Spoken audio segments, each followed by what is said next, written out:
Hey everybody, just going to take a quick break from the show to tell you a little bit about Shutterfly. If you're like us, you take a lot of pictures because you have a camera right in your hand all the time. How would you not take a lot of pictures? And we're taking all these pictures, more than we've ever taken in the history of the world.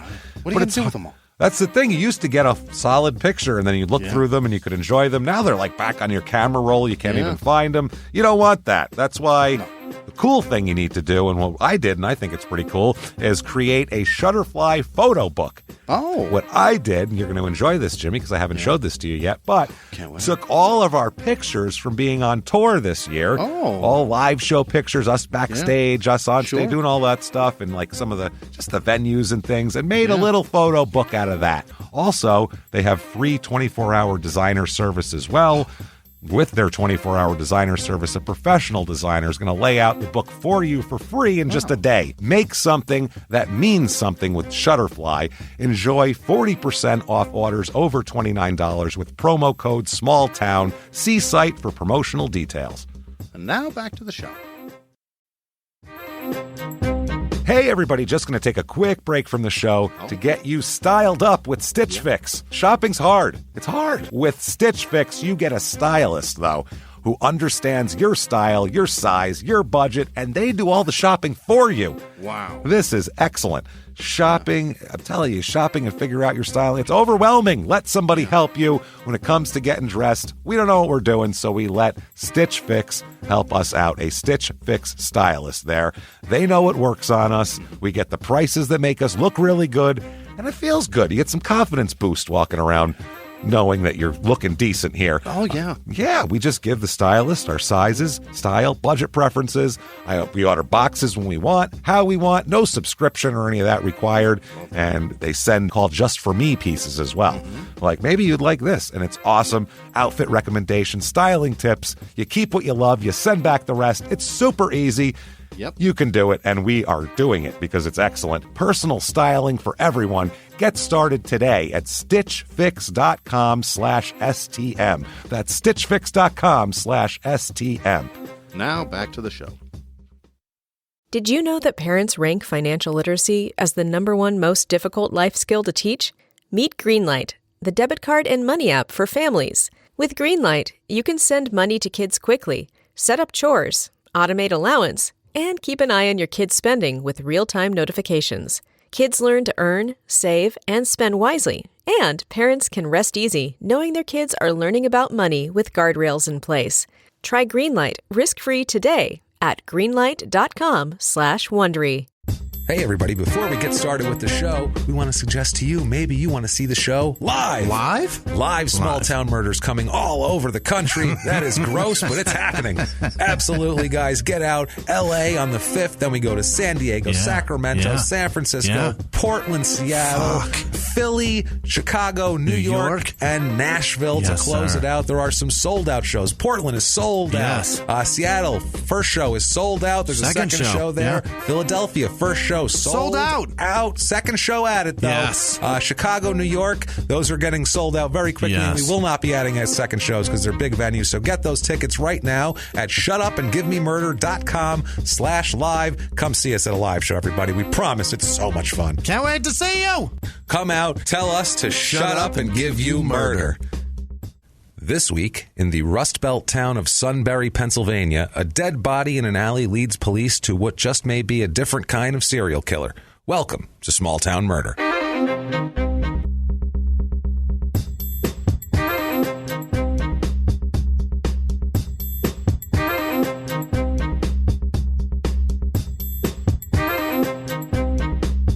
Hello, everybody, and welcome back to Small Town Murder. Yay! Oh, yay indeed. Yay indeed. Jimmy, my name is James Pietragallo. I'm here with my co-host. I am Jimmy Whisman. Thank you, folks, so much for joining us again on this exciting edition of Small Town Murder. We're pumped. I know that much for a fact. Every damn week. Every week we're pumped. We have an especially crazy case this week, too, which is fantastic. It's just a lot of crazy, and it just keeps unfolding. We'll put it that way. It's like origami. It's origami. It's like I was going to say, it's like when you get one of those notes in the third grade. And you're like, how the hell do I get into this thing?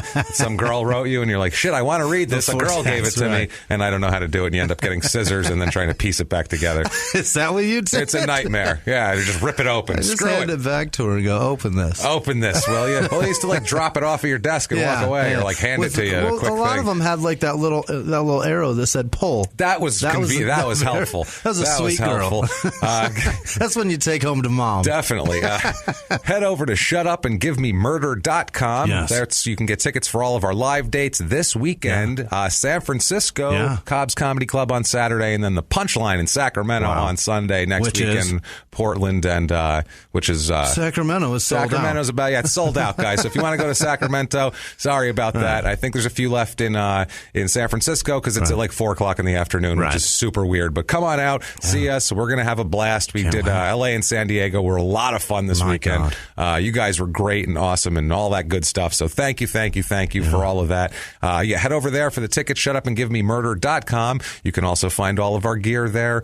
All sorts of merch items, anything with our logo on it, Crime and Sports and Small Town Murder related, you can find there. Or you can just go to crimeinsports.threadless.com. There you go. You can just get the link from the shutupandgivememurder.com, though.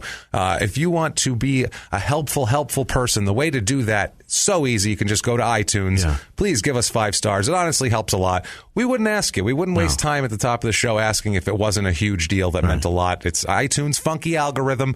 Not our fault. We have to feed it, and that's what it wants. It wants reviews so it can dance. So please do that. Doesn't matter what you say. Not for our ego. Like we said, it's business, and 5 stars would be wonderful. If you want to be a hero, an absolute hero, like the long list of producers that we have of our favorite people in the world, you can wish do it was that. Just long. Oh, man. They're incredible. Thank you. It's so deep. You guys are amazing. You can do that by going to patreon.com. That's patreon.com/crimeinsports. And you can make a donation there, or go over to PayPal. You can make a one-time donation using our email address, crimeinsports@gmail.com. That's it. We've come to the time here where we must give the disclaimer. Of course, this is a comedy podcast, guys. That's why we do the disclaimer. We do the disclaimer not because there's graphic content. There is, but we assume you expect that from a show called Small Town Murder. But there's also jokes. We are comedians. The stories are real. Everything in here is real. Nothing's embellished for comedic effect or anything like that. But, we're going to make jokes along the way. True. What we do is we try not to make jokes at the expense of the victims or of the victim's family.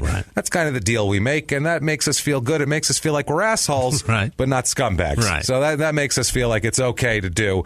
So if that's good with you, excellent. If not, you should leave now. Because we are in the car on the way to a liquor store, and we're going to rob it. And everyone involved is involved. If we splatter that Korean lady's brains all over the cartons of Marlboros behind the counter, you're a murderer. So if you're on board, great. Hop in the car. Let's do this. Nearest 7-Eleven is going down.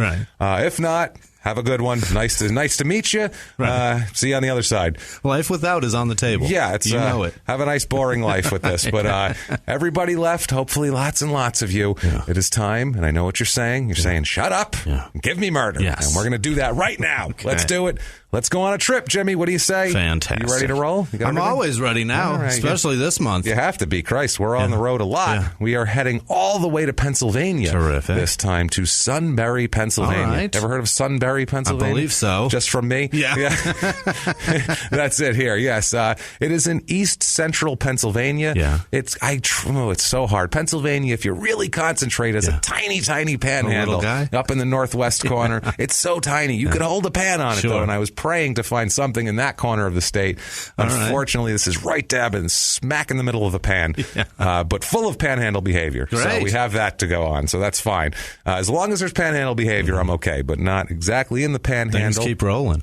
They keep rolling along. It is 2 hours and 45 minutes to Philadelphia here. That's a drive. That's a drive there, and 4 hours to Pittsburgh. That's an even longer drive. So it's kind of just in the middle of nowhere. It's not a suburb of anything. It's just a small town that's got left out there, and it's dying fast, as we'll find out. It's not doing great. It's in Northumberland County, which definitely sounds like it was named by British people or people who are all those words jammed together. Anglophiles of some kind name that. Northumberland, that's one word. That's said very quickly and mashed together like peas and mashed potatoes by a British person at some point. Northumberland. It's like Thanksgiving dinner. You just mash all the shit together. Fine if That's I eat it all. That's how you eat it. Take here, you shit food, Grandma. You jam everything onto one fork. That's all you can do. So gross. Speaking of Grandma, by the way, I have a funny thing for you from Easter that I did not tell you about. Oh, great. I saved it for the show to tell you about. Fantastic. I walk into Easter with my family there, and my grandmother's there, and she knows about the show. Yeah. And she knows now. Everybody tells her that, I imitate her, and people think it's funny. That she's famous. She knows that she's kind of famous now, and so she comes up to me. She's got this look on her. She's a gangster, by the way. She's like 90 years old. She's a gangster. She comes up and she goes, "Somebody imitate me on the show, huh?" And I said, "Yeah, it's fun. Everybody loves it. It's great, Grandma." I'm thinking she's like, She goes, "Okay, that's fine. That's fine." And I'm like, "All right, that was an interesting transaction." She goes, 5%. What? She goes, I want to cut. I want to like, what are you, Christopher Walken in the King of New York? If a nickel bag gets sold in the park, I want in. I'm like, what are you fucking talking about? She says, maybe not from you. You're my grandson. It's okay. Your partner, though. You give me 5%. I'm like, you want 5% of Jimmy's money from me doing an impersonation of you? It's like, I don't know how that works, Grandma. But Grandma's a fucking gangster. I have a feeling I have to pay that. She said, you tell him 5% I get, so I get a little cut, a little something for me. I'm like, I have a feeling I'm on the hook for that. I think so. No, she's going to send thick-necked men to your door, I think, at some point. I wouldn't put it past her. I'm going to go buy something at an exorbitant price, something. What is this? Experion's going to go, your credit is so jacked. It's jacked up. You're supposed to be paying 5% to some. 5%? It says tiny Italian lady. I'm That's not all sure. it says. Heavy accent, does that mean anything to you? Hard to understand, is that a you thing? don't deny it until you pay the tiny Italian lady, whatever. I thought you would enjoy that, knowing hilarious. that you owe Grandma 5% apparently for my impersonation of her. That has nothing to do with you whatsoever. That's fantastic. It's like, that's wonderful. What if I just send her a T-shirt? She'd be thrilled. She'd goes, that's nice. That's 4.99%. I take off the top. She'd have it calculated. Don't you worry. Send her a tiny shirt that says "Shut up and give me murder." Yeah, she's cold-blooded. Yeah, it'd have to be very tiny. She's about 4'10" now. She's shrunk down from her initial 5-foot standing. Zip code in this town. Shaken down by the elderly. Oh yeah, by the elderly. She's tough, man. She did it to me my whole life. Now it's your turn. What happened to me? Now it's your turn, man. I was like, I got to give you 5%. What are you talking about? 5% from each of you, she says. Fuck me, man. It's getting higher and higher. Cold-blooded. Yeah. Well, then she said, okay, you're fine because you're my grandson. But the other one. She's in her 90s. What's she building a nest egg for? Shit doesn't matter. She's got something. That's fucked up. You're going to get my inheritance. Yeah, there you go. Well, I won't get shit, but someone will, damn it. Somebody in your family's going to inherit my money. That's right. It's not a lot, Grandma. It's not a lot. Yeah, she's going to be very disappointed with what she receives. So, zip code here, 17801, area code 570. Small town, 2.12 square miles, about a tenth of a mile on water because there's a river there. Motto of this town is there's two. Yeah. Luckily, they came up with two. I love it. First one doesn't make me want to go there at all, but it sort of says where it is. It's called quote, Heart of the Susquehanna River. Oh, fantastic. Which that sounds very old-timey. That's like they named it in like 1800, and they were like, people will come to see that. Yeah. They want to see the heart of a river, don't they? Everyone. Who doesn't want that? This is going to be great.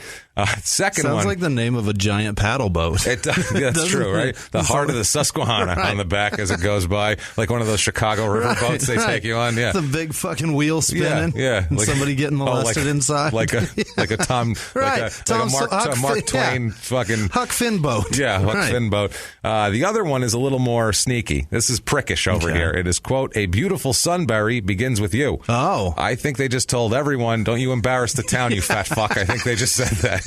Listen here, asshole. Clean your fucking lawn up.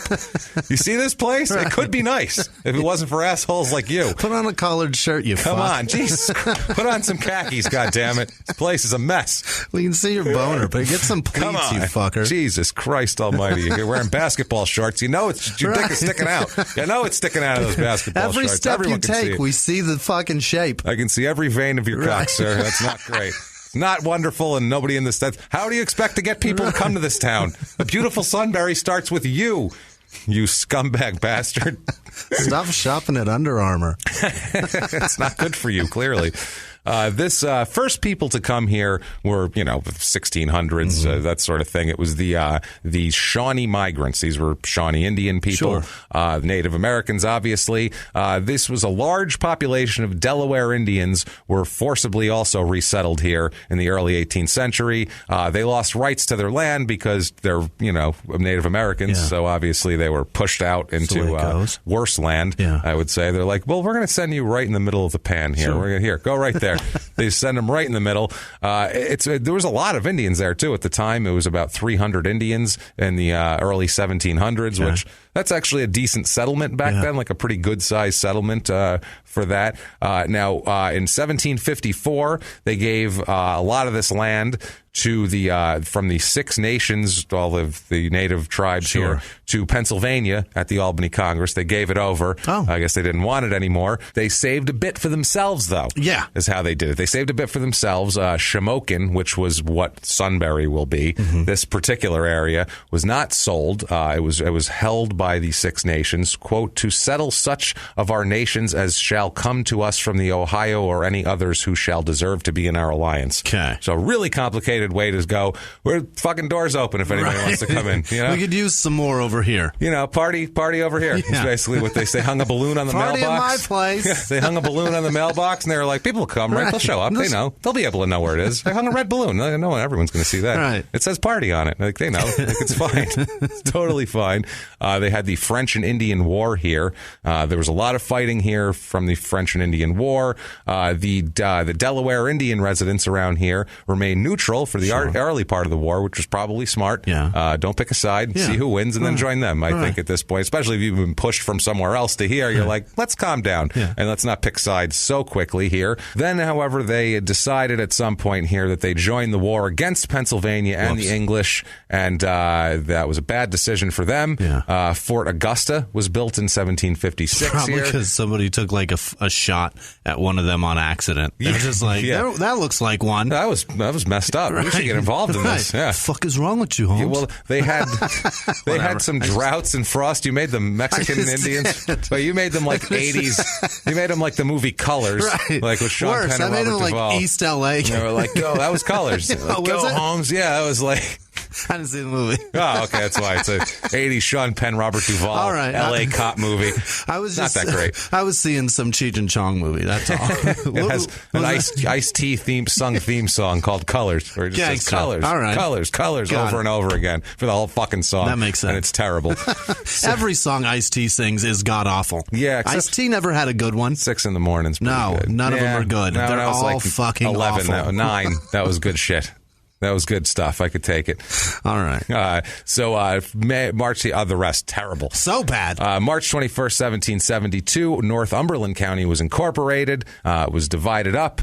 And they named it Sunbury because they were like, Shamokin sounds a little, I don't know, Indian-y. You know what I'm saying? They were like, I don't know if we're going to bring in the white folk with that one. Let's Sunbury. That sounds nice. Also, a Jamoke is not a positive thing. That's the other thing. Right. Yeah. I feel like they were going for white ladies. They're like, Sunbury. It's beautiful. It's gorgeous. You're going to love it. Right. It's so nice. Oh, we have wine tastings. It's going to be the best. And they're like, that sounds lovely. Right. And they got there. They're like, Shamokin. The fuck is that shit? I don't like that at all. It was named after Sunbury-on-Thames, which is a town in the Surrey borough of Spelthorne in England, or Spelthorne, not Spelthorne, Spelthorne in England, just outside Greater London. And I saw a picture of it, and it's beautiful. Okay. It looks wonderful and nice and looks nothing like Sunbury, which looks like a typical kind of Midwest shithole. Yeesh. No offense to the Midwest, but things have been deteriorating there. And the East Coast also. Right. Yeah, I know Pennsylvania's technically in the East, but this is the Midwest. I'm sorry. Once you get west of Philly, it's the Midwest. It just is. Pittsburgh is the Midwest as far as I'm concerned. It's like they forgot or didn't realize how fucking brutal their winters are and how it's going to affect things in the area. That's like the they're thing. just like, we'll settle here and then we'll just maintain everything. Oh, Jesus. Is it chilly? We got to maintain everything every year. Are you chilly? Right. It's chilly in here. It's cold as fuck. Jesus that Christ. That bridge looks like it's going to collapse. How does every bridge look like it's going to collapse, by the way? There? Oh, my back God. East? Oh, yeah, they're all hideous. Yeah, they're like, that seems to be what we do with bridges is we're like, we'll put them up, we maintain them, and then we're like, It's good till it falls, I guess. That's it. That's it. Nobody's died yet. You know when we build new bridges? When one falls down. That's when we build a new one. We're like, I guess we need a new bridge there. You think? 14 people just fucking plummeted to their death in the icy river. I say a new bridge might be in order. Yeah. There was like a college bridge that was erected that was like the first of its kind. It was already a bridge, and then they'd like lifted it into place. Yeah. And then that fucking thing just collapsed on a whole bunch of cars. It's not good. So all the people in the Midwest are probably going, see, we don't build new things. Yeah, we just keep this old shit. Build it new and old. Let's build it whatever old style, and we'll build a new one. Redo that. So they had the City Hotel built in 1865 in here, and this is when it became a historic site, and people started to know what Sunbury was all about because Thomas Edison came to town. All right. God damn it, he came with his light bulb. Yeah. What's up, bitches? I got a light bulb, motherfucker. Oh, everybody in the dark? Yeah. What's up with this shit? Hold it up. Pow. Take that. Now, this became very famous because he demonstrated the electric light by wiring the City Hotel. Oh. That was his first, hey, look what I got. And everyone was holy hotel. Shit. He lit I don't know if he lit the whole hotel, but he stuck the 3-wire light system. He put it in there, and that was the first building he put it in. Amazing. And so it became a huge deal because all of the international press covered it, and it was from Sunbury, Pennsylvania. So everybody kind of knew what it was. And for that, they renamed it Edison Hotel. Oh. Now, it's still called the Edison Hotel, and it looks like a shitty government building, but it's not. It's the Edison Hotel that they're very, very proud of. Yeah. If you saw it, you go, that's your pride, huh? All right. Just saying. A little rundown. That's all. Could use some work. Kind of looks like your bridges. That's all I'm going to say. Yeah. I don't know. You guys surprised it gets this fucking cold every year? How are you surprised every year? It's freezing. It's morons. so cold. You people are stupid. So, not you people there, but you people then there. Never mind. So, they built a monument to Edison and everything that looks like a half-decent gravestone in the middle of nowhere. That's their monument. It's not really all that impressive. Also, living here for a while was Lorenzo da Ponte, who was an Italian opera librettist. Gotcha. Librettist. I don't know what that is. That is you don't know what that is? That is a libretto is the text used in or intended for an extended musical work such as opera, operetta, masque, oratorio, or cantator musical. So he's a music guy. In other words. That is the Sahara Desert fart fact of the week, by the way, because no one needed to fucking know that. Right. He was good at that, and he looks like an old lady because he's from the 1700s. He was born in the 1700s, and he looks like a chubby little old lady, honestly. He really does. Currently, and for the last really 100 years, they've had a lot of not really 100, I guess 50 would be more accurate. This economics here are terrible. It's the Rust Belt, and this is the tip of the Rust Belt. Got it. This is right where the sores are. Yeah, at the tip, right here of the Rust Belt. It's not terrific. Institutes have done studies of how can we avoid this in the future? Sure. Basically, this is terrible. What can we do to make every town not turn into this complete dumpy shithole? And what did they come to the conclusion of? It's shit. Fucking nothing. There's nothing we can do.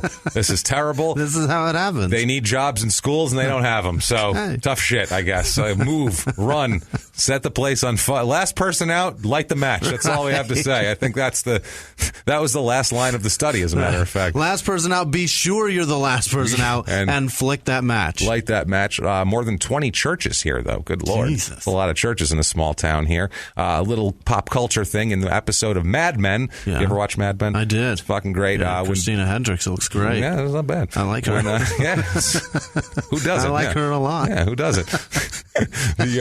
In Mad Men. Her husband, she is a fucking modern marvel. She is an amazing looking woman, and she's unbelievably talented. Oh, yeah. And she is a sweetheart of a girl because she married a troll, one of the most horrible looking human beings. He's latched on before she was famous. She was doing dinner theater when I found her. It's the dude from Super Troopers that's in the back seat of the cop car that's licking things because he ate all the pot. Yeah. And that's the dude that she married. He's a horrible looking individual. That is horrible. This town was featured in an episode of Mad Men. Not really featured, just the name of the town. And I'm sure they just shot it in Hollywood like normal people. But it was when Don Draper's body is being looked over by his parents, and it was not really his body, and he's in his army uniform looking on from the train in a flashback. Right. They're in Sunbury. Okay. That's where they are. So that tells you his parents had to meet the casket. The people here like to be called, I don't know if they like to be called this, but they are called Sunburians. Sunburyans. I like sombrerians. I like it too. It sounds like sombrero-ians, which sounds much more fun to me. I have a resident review of this town. Sombrerians. I have a resident's review. Okay. Let's find out what it's like to live here. Can't wait. Okay, this is written by a resident. Quote, this is the title of the review. Quote, there's nothing here to offer. Run away as fast as you can. So that tells you right there. That's real. What's going to come in. This is real. Quote, I've lived in this area since I was born 23 years ago. Yeah. The economy is horrible. The unemployment is high. There isn't any job growth. Businesses are closing left and right, and there isn't anything to do. This whole area is going under and does not provide a good future for its citizens. There isn't any stability or any hopes for a better economy. A super Walmart has been in the works for years now, which would bring a few jobs to the area, but not as much as have been lost in the closing of all these factories and stores. This isn't a place recommended to anyone to relocate to. Even its lifelong residents don't want to be here. Jesus. End quote. That's a review. That sounds great. Wow, she had a hell of a time there. Yeah. Her review is it's like mine of American Airlines. It's the same fucking review. Can I sell you a timeshare? Yeah. By the way, I felt great buying more expensive flights to go on our tour than buying American Airlines tickets. I love doing it. So American, I don't care if you're offering me $3 tickets. Right. I will not fly your shitty fucking luggage losing asshole airline ever. I actually will be like, can I spend $50 extra? Because I fucking will. I don't care. Whatever it is to not give them my business. Population of this town here. I didn't lose anything. I'm also not flying them. Fuck them. Good. Population. They got all my shit there in one piece, and I still am not flying them. They suck. 9,652 people. It's down 16.7% since 1990. It's been going down since 1900. So It's just not, once the lights went up at the hotel, they were like, this is great. And then once everyone else started getting lights, they're like, we're not the only ones with electricity. We're allowed to leave now. This once place Edison sucks. stopped inventing shit for them. Like, let's just go. Fuck this. Median age here is 37.5, which is exactly the national average. Male-female populations are pretty normal. Most of the stats are normal, except there's way more single people here than married people, which is, it's 58% single, which is what's usually 40%. Right. So that's a way different, or it's usually about 50% here. A lot of older people, which makes up for that. Usually it's you'll have dead people, so now you're single at that point, I guess. I mean, higher divorce rate here too than normal, I guess, because it's weird too, because economic strife causes problem in relationships, makes you want to get divorced, but then you can't afford a divorce. So you think the separated rate would be really high, but the divorced rate would be lower because they can't afford it. But apparently they're figuring out a way to get divorced here.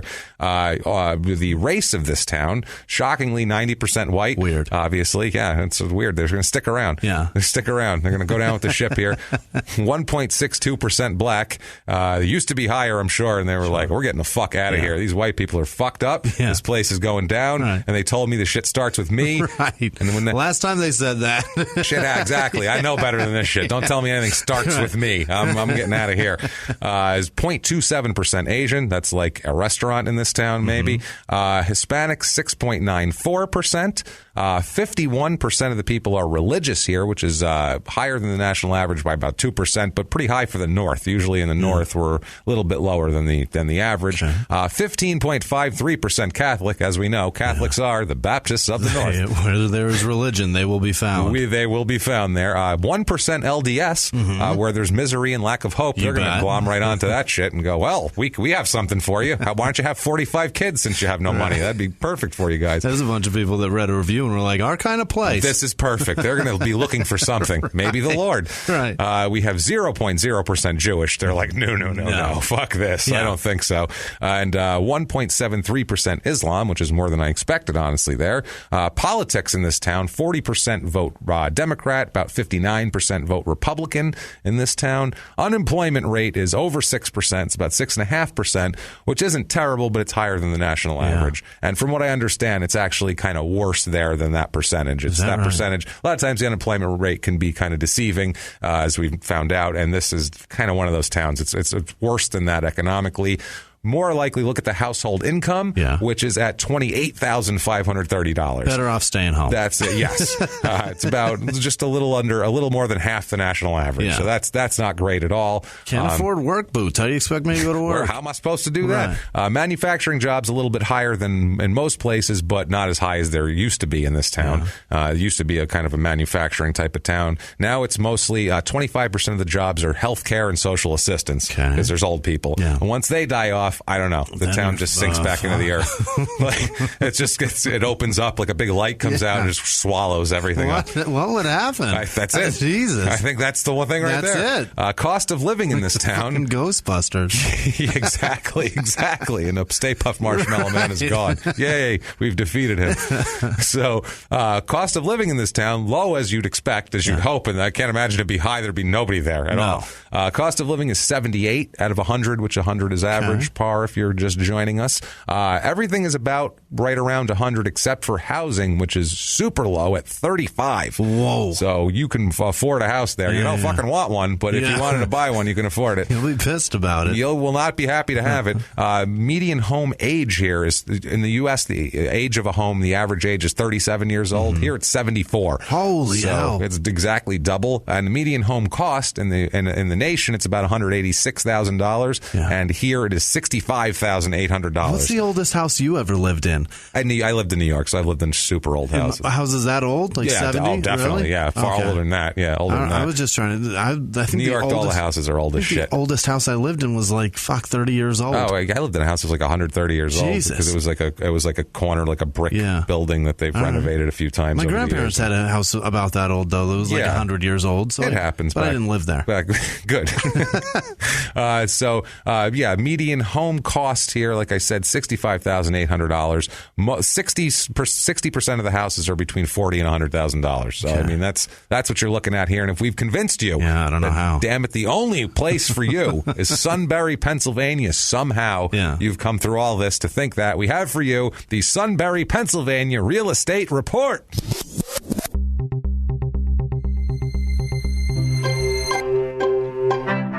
Your average two-bedroom apartment here goes for about $671, which seems a little bit high, even though that's well under the national average. Still too high for this. Sure. I found a two-bedroom, two-bath, 1,486 square foot, complete dump of a shithole. The pictures didn't even show you the inside. It looks very frightening. There is about 8 satellite dishes on it, which is never a good sign, I feel like. Too many. 1 satellite dish, fine. 8, I don't know what's going on there. That many satellite dishes, it's like you got one and then you ran up a bill you couldn't pay, so you're like, fuck it, I'll just go to Dish. Well, for $49,900 for this little gem. I found a 3-bedroom, 2-bath, really big 3,270 square foot house. This big kind of old house, $69,900. Wow. And that's because it looks like Freddy Krueger lives there. Perfect. It looks like people have just been murdered there yesterday.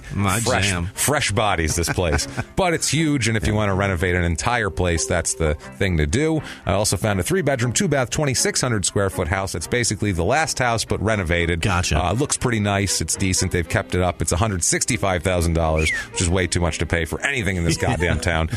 Things to do. You could probably build that super Walmart for that kind of price. That's what I mean. Yeah, what the fuck with the super Walmart? Things to do, National Night Out. They love this. It is a National Night Out. Is an annual community building campaign that promotes police, community partnerships, and neighborhood camaraderie to make our neighborhoods safer, more caring places to live. And all the pictures just look like white people eating hot dogs. Great. That's what it is. It is white people feeding each other hot dogs.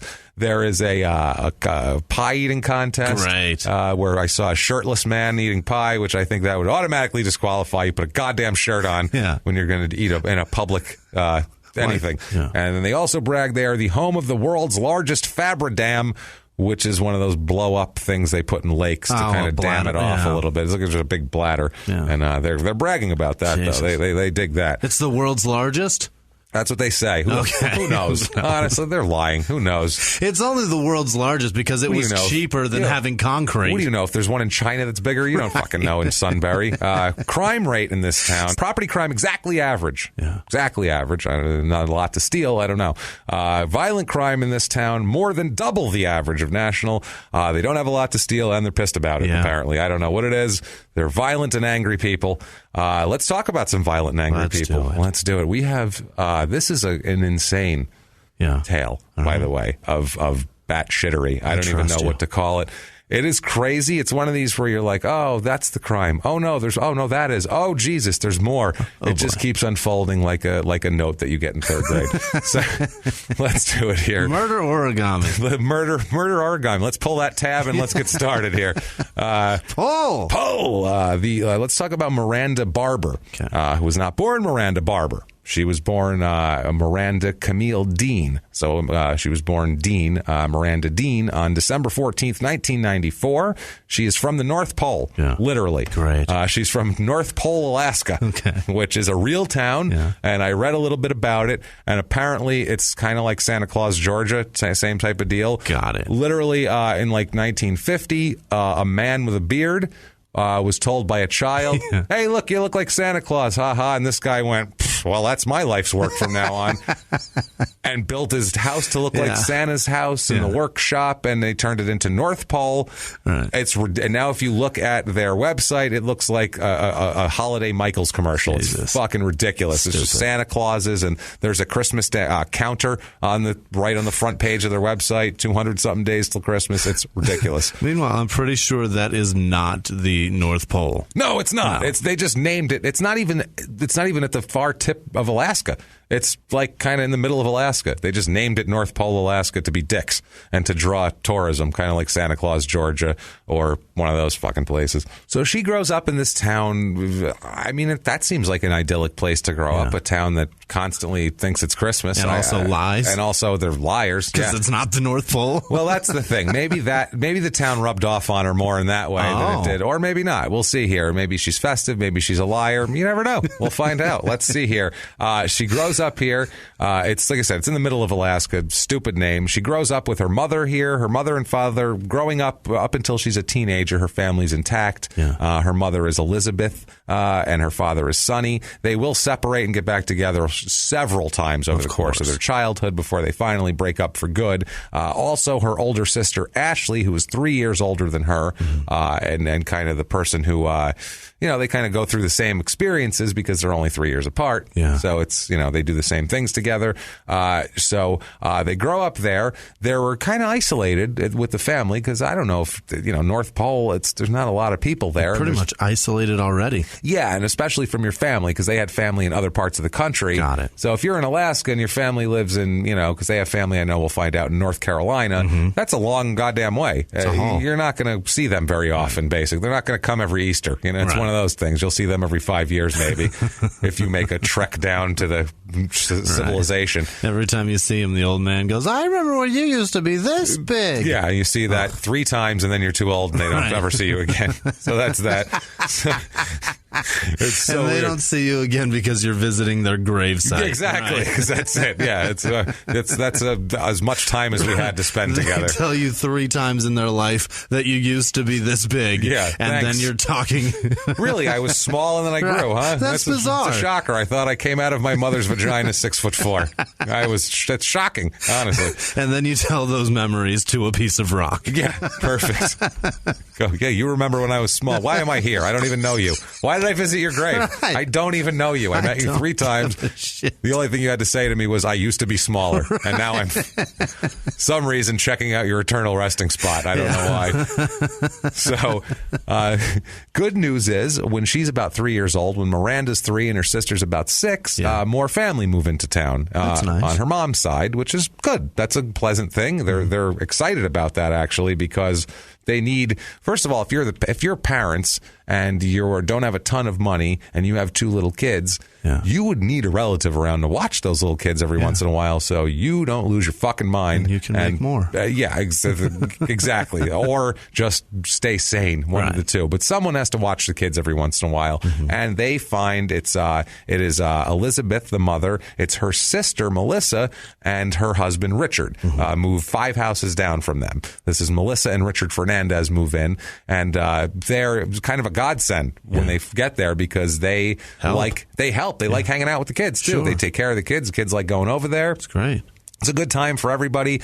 They're excited that they can do some stuff on their own and, just every once in a while have a break, a babysitter for the kids, which helps a lot. So they live 5 houses down. Everybody loves Uncle Rick. Uncle Rick's like the best. Uncle Rick is, they call him a model friend, brother, and uncle. Everybody loved him. He was top notch here. He was the one who was kind of saying, we'll have the kids over. That's fine. Give them a break. And they're fun to have around. And I don't know if they didn't have kids of their own. It was one of those things where, from the outside, you would look at it and go, well, yeah, they're nice people. They don't have kids of their own. Maybe she can't have kids. Maybe he can't have kids, whatever it is. So they began spending weekends at the Fernandez's house. It's only 5 houses down. They began spending whole weekends there, which seems odd because you're only 5 houses down. Right. Spend the night, come home for the day, whatever, if you want to go hang out and watch movies that night again. Or 50 steps. Yeah, it's 50 steps. You don't have to stay there. Just I'll come grab them at 10. How's that? I'll come grab them when they're getting sleepy.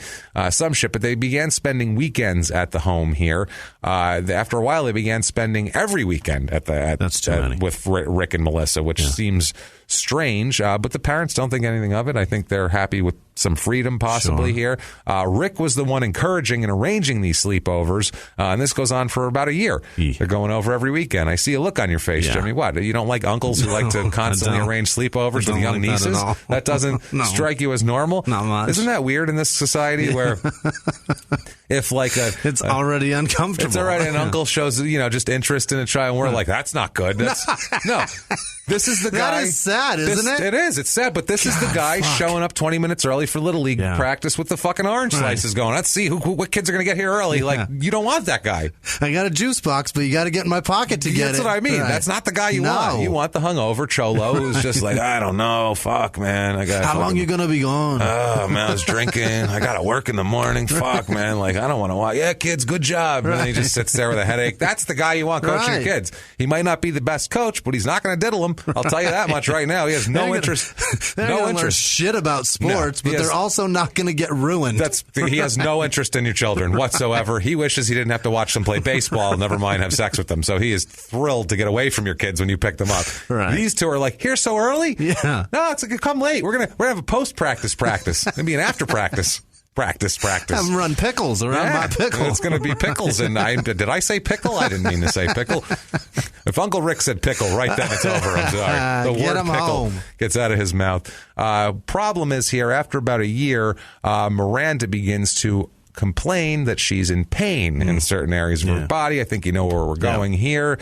Don't need to get in too many details. It's just they take her to the doctor because after a while the parents are just like, I don't know, maybe she fell down or something. Like they literally didn't even take it seriously, which I don't know how you don't. This is the 90s. This isn't like 1942 where you're like, I don't know, they fell off a horse. Like this is a fucking in the 90s. There's plenty of molesting stories out there.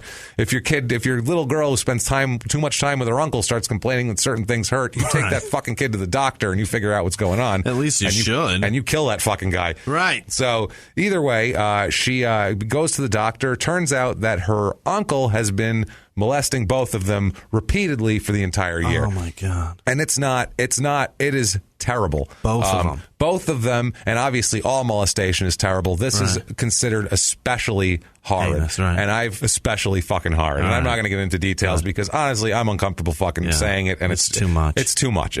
He did horrible things to these girls. Horrible, terrible things that you can't even explain. So this went on when they finally figured it out when the older sister told. The older sister told the parents what was going on. And so then they freaked out. They took it serious. They did, thankfully. And that's the thing, too, is you wonder if, a lot of times in things like this, if it's a shit family, too, I mean, I'm not sure about the shittiness of the family, but if it's a shit family, you'll just get either nothing will happen or just the dad will go knock on the door and be like, don't fucking touch my kids and go back. Again. Yeah, you stay away from my kids, which is great. Maybe he'll stay away from your kids, but there's still a molester on the street here. So that's not terrific. You have to fucking turn these people in. There's no other way to do it because they need to be taken off the streets so they don't do this again to more kids. Ruin other children. over. Yeah, because I guarantee if he's used to having 2 little girls to molest every weekend and then that's taken away from him, guess what? He's got a big hole in his life about the size of a fucking 6-year-old girl that he's looking for, and that is disgusting and fucking horrible. And I said hole, and I know it, and that's terrible. So moving on. I know. I was seeing in my head. I was just thinking about a guy that smokes, and you take away his cigarettes, and he's got to go do something else. He's going to do something. Right. He's going to chew some gum. So he's out on the streets looking for gum at that point. He's looking for spearmint. He's like, look at that little Nicorette. I'm going to get me some of that. We don't need any of that shit. Come here, you little chiclet. Come here, you little chiclet. So that's terrible. So that felt horrible. I know. I'm like, that's not a good joke. Deep down, that felt horrible. That felt dirty deep down. It's dirty. So the mother goes to the police. Fuck, that's great. Yeah. That shows that the family has some sort of something enough to go to the police and not give a shit. They go to the police and they arrest Fernandez. Great. They arrest Uncle Rick. It's taken seriously, and it's both girls too, which I think helps. It's the 2 girls, corroborating this, and so I think that made it more believable that everybody believed him. They go through the trial. Like I said, the court documents are fucking horrific. The judge says that it's basically the worst thing he's ever seen, molesting-wise. It's just the most horrible case he's ever seen. Everybody hates this Fernandez after this shit. He is sentenced to 19 years in prison. That's a good sentence. For a first-degree sexual assault of a minor in 1998. It should be more, but... It should be more, especially for this reason, that they couldn't keep him incarcerated for longer than 9 years. Is that like the law? Or no, they just paroled him in 9 years, which it seems like if that guy's sitting in front of me on the parole board, I'm going to keep him in as long as possible. I'm going to go, you're going to probably do 19 years, asshole. I'm just telling you now, you're never getting a vote from me. That shit never goes away. And if you're a big enough piece of shit to horribly, aggressively molest 2 small children, that shit ain't going away, and we're not letting you out. And the longer you stay in here, the better chance of you being stabbed by an inmate. So we're going to go ahead and sentence you to another 5 years, asshole. Stick around, because that's what we're looking for. We are hoping to never let you out on the street. Hopefully someone will slit your throat. Don't pass gas, or we'll add more time to it. That's it. Prison shower justice hopefully will take its fucking course, because I don't know what else to do here. It has to, but it doesn't for this guy, and he gets out after 9 years. Which has to be horrible, I would imagine, for everyone involved. The Miranda and Ashley, especially, are horrified to know that he's out of prison. Jesus. I don't blame them. They're scared. Like I said, I would think that no one can protect me. Thanks. They let this asshole out. Thanks a lot. Thanks 9 years for the worst case the judge had ever seen. Yeah, 9 years. That's what you get for that. Apparently, it's not the worst case the parole board's ever seen, unfortunately, and they're slacking off here. So he's released on parole. The funny thing is, what do they think he's going to do? Everything's going to be fine now? He's going to go and he won't touch any more kids. I'm sure he's not interested in kids now. Jail probably knocked that right out of him. No one who goes to jail is ever interested in kids again. We all know that. So stupid. It's correcting the shit out of it. It is. Good thing is, though, for this is he's on parole, which means you can keep an eye on him. And that's the only reason a lot of times we've had this a few times where they let people out where you're like, why the fuck did they parole this guy? And it's so they can keep him in. It's so that they can keep an eye on him. They know he's going to reoffend, and then they'll just put him back in. It's like, we need him under supervision for the first 3 years he's out. We can't just release him and have him be out in the world. He's going to violate, that's for sure. Yeah, and so with parole, they can come search your house whenever they want. They can look through your shit, especially if you're one of these people. If you're a sexual deviant offender. Right. Yeah, absolutely. They end up finding him in possession of hundreds upon hundreds of images of child pornography. Of course they did. In 2011, because of course, if he's not going to fuck kids, he's still going to look at kids because he's into kids. So someone, like I said, stab this guy, please. In 2011? In 2011, this took place. He didn't even wait very long. No. That's so fast. Oh, no, he probably had it the whole time. I mean, it's one of those things. The worst of this, though, in his collection here, was a how-to manual. This is disgusting, Jimmy. Buckle up, everybody buckle up, because this exists in the world. This is so disturbing. You don't think about this shit. Normal people don't think this exists. Someone said, I'm going to write this book, and I should publish it because other people are going to want it. Never cross your mind. Cross someone else's mind. It is a how-to manual that encourages men to abuse young family members. Oh, my God. Okay? It is fucking horrific here. Let's get into this. It is called... Jesus Christ, the title of it is the most just absolute skin-crawling, fucking heaving, nausea-inducing title ever. So it's a pun? It is. No, it's worse. It sort of is. Not a pun, but it's sort of. It's. Right. Oh, let's hear it. Fun with my sister's kids. Oh my God! Is that no? Oh, that's someone so on the published nose. That. Gross. Oh my God! How does that? I can't. That better not. Is that Harper Collins? I retire. Is that a Penguin book? I believe that is. I retire right now. I swear, I'm ready to retire. How is that from a Small book? Town Murder? After I read that, I was like, no, this is not a thing that exists in the fucking world. But it does. It actually does. It's the Scholastic Reader. I think it is a Scholastic Reader. I think it's a little golden book, is what it is. It's one of those little goldens in the Sesame Street series, and that's the last one of the series. Obviously, it's, that's graduate course right there. Before we steal your childhood from you. Fuck, man. This book is described as the court to, quote, encouraged uncles, fathers, and grandfathers to engage in unclassified felony sex acts with their young nieces, daughters, and granddaughters. Wow. Holy shit. Fuck. I get freedom of the press. God, but damn it. No, this is the anarchist cookbook for child molesters. That's what this is. And I'm sorry, no. Can we draw? Okay. I get that the slippery slope thing with free speech because, hey, look at us. Right. We say a lot of crazy shit. And we want. I begged for this guy to get stabbed. Yeah. Obviously, it's satire. Right. That's fine. And free speech is great and all. But there's certain things that we can go, okay, you can't say that. Right. No. You can't write a book telling people how to fuck kids. Right. I'm sorry. That's where we draw the line. Right. You want to write a book about how to make bombs? You know what? There's uses for bombs that aren't fucking horrible. Right. People want to blow a tree stump out of their yard. Some people build roads that way. That's what I mean. They build roads, as we found out. Right. People blow tree stumps out of the yard. They fucking fish with dynamite. I don't know what the hell they do. That's true, they do. Rednecks are crazy. Whatever it is. Fine. I get why there's a thing for that. I get why all these things exist. Right. Why does this exist except for people to fuck kids, which we shouldn't be fucking encouraging? No. I'm sorry. If you put this on a shelf or release this and use it as bait, and the second somebody picks it, they don't even have to buy it. The second they run their finger down the spine of it, we come in with a fucking shock stick, knock them down, drag them outside, beat them to death in the fucking street, and leave them there. Can we have that, for Christ's sake? Fuck. Or at minimum, just jam some sort of tracking device right up their ass that stays there forever. Jesus, that's enough. We don't need these people. And we don't need this. And I don't understand how this is a thing. And someone made money off of that, too, which is also disgusting. Wow. I hope your house is tiny. Whoever fucking wrote that book. I hope it's on fire currently while you're in it. You fucking asshole. You're a real scumbag. Yeah, I would say so. So this book, I guess, it was kind of, it was like a blueprint for what he did. Also, all the scenarios set up and all how he did it. He basically just used. So this actually, he used this. Right. This wasn't just like, hey, some light reading. This was like, how to? Right. How do I molest these kids? Let me look it up. 8-year-old girl. There's chapter 12. Fucking disgusting. That thing's his wrench in his plumber's tool bag. That's disgusting. What it is. Yeah, it's disgusting, man.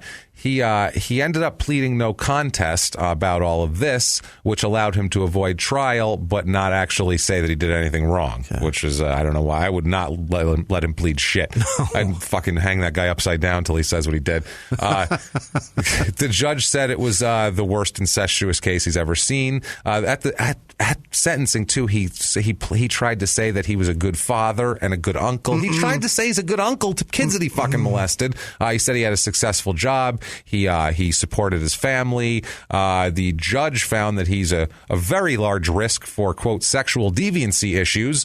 And he said that that's very hard to treat, obviously, because nothing happened.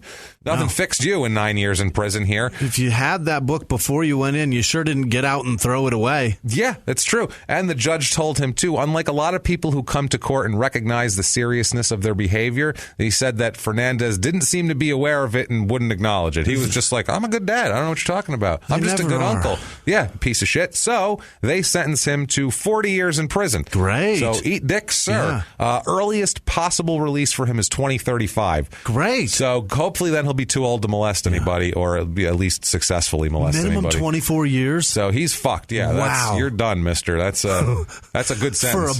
For a book. Meanwhile, the actual act got him 9. That's bullshit. So in the end, though, he's going to do at least 32 years, which still isn't enough. We can't have you out there. No. Sorry. You are a fucking ticking time bomb. I have no people, whatever, even murderers. I'm like, well, there's situations where you're like, I can see what, it happens. I mean, we had the Barbara Ann Peterson where we're like, what, fucking he shot her.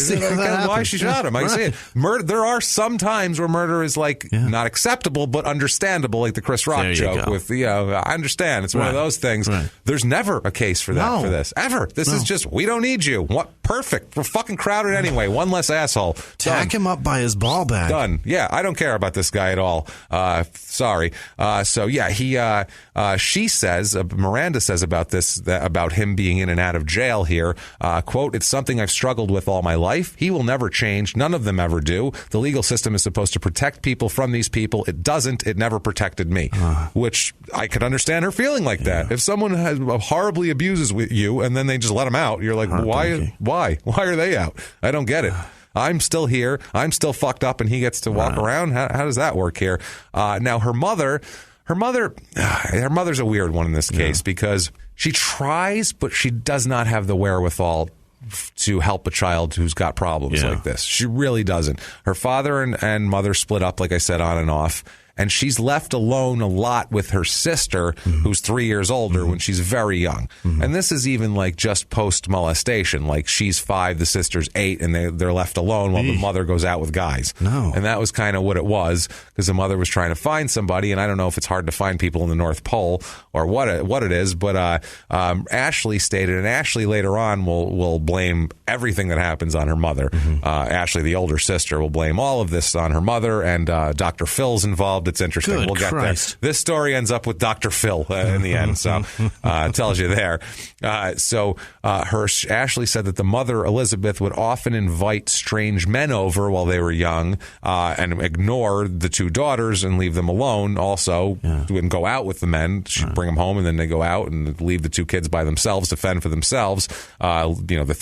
The sister's 3 years older, watching the little sister. 2 kids that are already damaged, and you're just abandoning them. And you're abandoning them, and you're bringing strange men in the house. And who knows if, and this is not an insult to anybody, but it's just a psychological fact. If you have certain things happen to you, you're more likely to bring that sort of element in later on psychologically. And if the sister was married to this molesting asshole, who knows what they went through as kids, which would make them be attracted to terrible people. So who knows who she's bringing home? You know what I mean? Like, you never know who knows what happened in the past there. Now, Miranda says violent emotions began to rise up to the surface around 10 years old, around this time, 2004-ish. I could see it. No shit, right? Can you imagine? I mean, you got to be pissed off about everything. Everybody is awful to you. And you just hate them all. I would think, and even like as a kid, just living in North Pole, Alaska would be enough to make you pissy and fucking, I mean, honestly, just would make you like rebellious. But I mean, if you add in all these other factors, it's like, holy shit. Living in that shithole frozen tundra and you watch TV and you see palm trees and I would lose my people in bikinis mind. And you're like, when do I get to do that? There's just nothing to go to. Like, I never understood people who grow up in the middle of nowhere. I always find that fascinating, not like in a weird way, but like fascinating because you don't have, like, I grew up an hour from New York City, so it's like there's New York, and you go down to New York, you go to Yankee games, and if you want to go to the city, get on the train, it's right there. You know what I mean? That's New York, so it was like, everybody lives right on the top of a big city, and then when you grow up later, and you're like, oh no, not everybody. Nobody does that. Nobody does that. There's people who live 4 hours from Pittsburgh and 2.5 hours from Pennsylvania, or live in the North Pole, Alaska. There's a huge population of the country that doesn't live anywhere near there. That's just it. Yeah. As a kid, you don't realize. You just think everyone lives around you, and then you're like, oh wait, no, people are everywhere. And I don't understand how, as a kid, you would have hope living in the North Pole of like, I don't know, that I'm going to get to there. There's nowhere to get to. We're going to get Anchorage. I'm going to get to Juneau someday, I swear to Christ. If I can get down to that syphilitic dicktail of Sitka, Alaska, where we had an old episode. There's also the portion of like everything's so weird, and that you see the Northern Lights, like that stuff happens. Beautiful. It's gorgeous up there. It's daylight all day long for strange. 6 months of the year. There's so many weird things that happen there that don't happen other places. Yeah, no, and you just assume that that's what life is like. That's everybody, else. Right? Yeah, so bizarre, and it's not at all. No. So she said her violent violent streak, her violent emotions, as she called it, first rose to the surface, like I said, at the age of 10, at first in the form of a dream about her pet bird, Henry, who she loved, Henry. Yeah. Henry was a yellow parakeet. Beautiful. So just a little yellow parakeet. A little girl, a little yellow parakeet. Sure. That's cute. That's adorable. And she says, quote, I had this little yellow bird named Henry I kept in a cage in my room.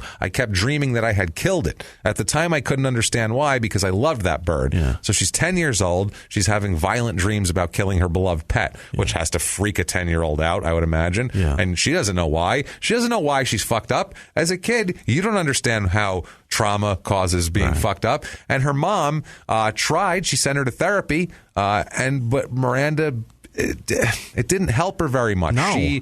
She's too young. She's too young, and she figures out at an early age how to manipulate around therapy and how to manipulate her way through it, so everyone thinks she's fine and she can move on. That's the problem when you hate somebody in your life that close and you feel like they owe you something and they're not getting what you feel like you're owed. You start to manipulate till you get the little things back until you feel like you start getting paid back for what you're missing.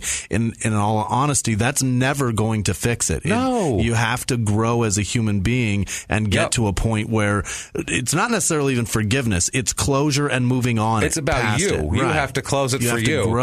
Forgiveness, you have to almost cut that off. Right. It's not forgiveness. It's just growing to be beyond it and be better than that and not let it be you. And that's a shitload of therapy. It's so hard. And not... what for you? Hundreds of hours of therapy? For this girl, it's spotty therapy with her kind of half-assed mom sort of taking her in between dates and, her manipulating her way out of it. The problem is then you start to resent your mother and everybody close by, and it sucks. Because they didn't protect you. Exactly. How would you not be mad at them? You're 5 houses away. Right. Horrible things are happening to me. It's worse when it's in the next bedroom. It's fucked up. That's what I mean. It's Anything so horrible. like that. It's fucking disgusting and horrible, and I can't imagine how people wouldn't feel like that.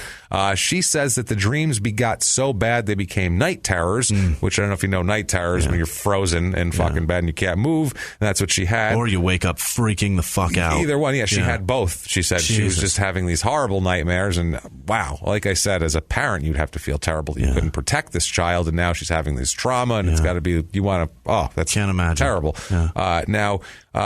One morning, she awoke to discover that her bird was dead. And it had been not just natural causes, it had been killed, obviously, by something. She said she remembers staring at her hands and sobbing. Like she didn't... She knows that she did it. Yeah, she said, quote, I knew I had done it, but I couldn't remember why. That was the first time that I began to understand that something was broken inside of me. I had this dark rage that was pushing to be released out into the world. Which is fucking dangerous.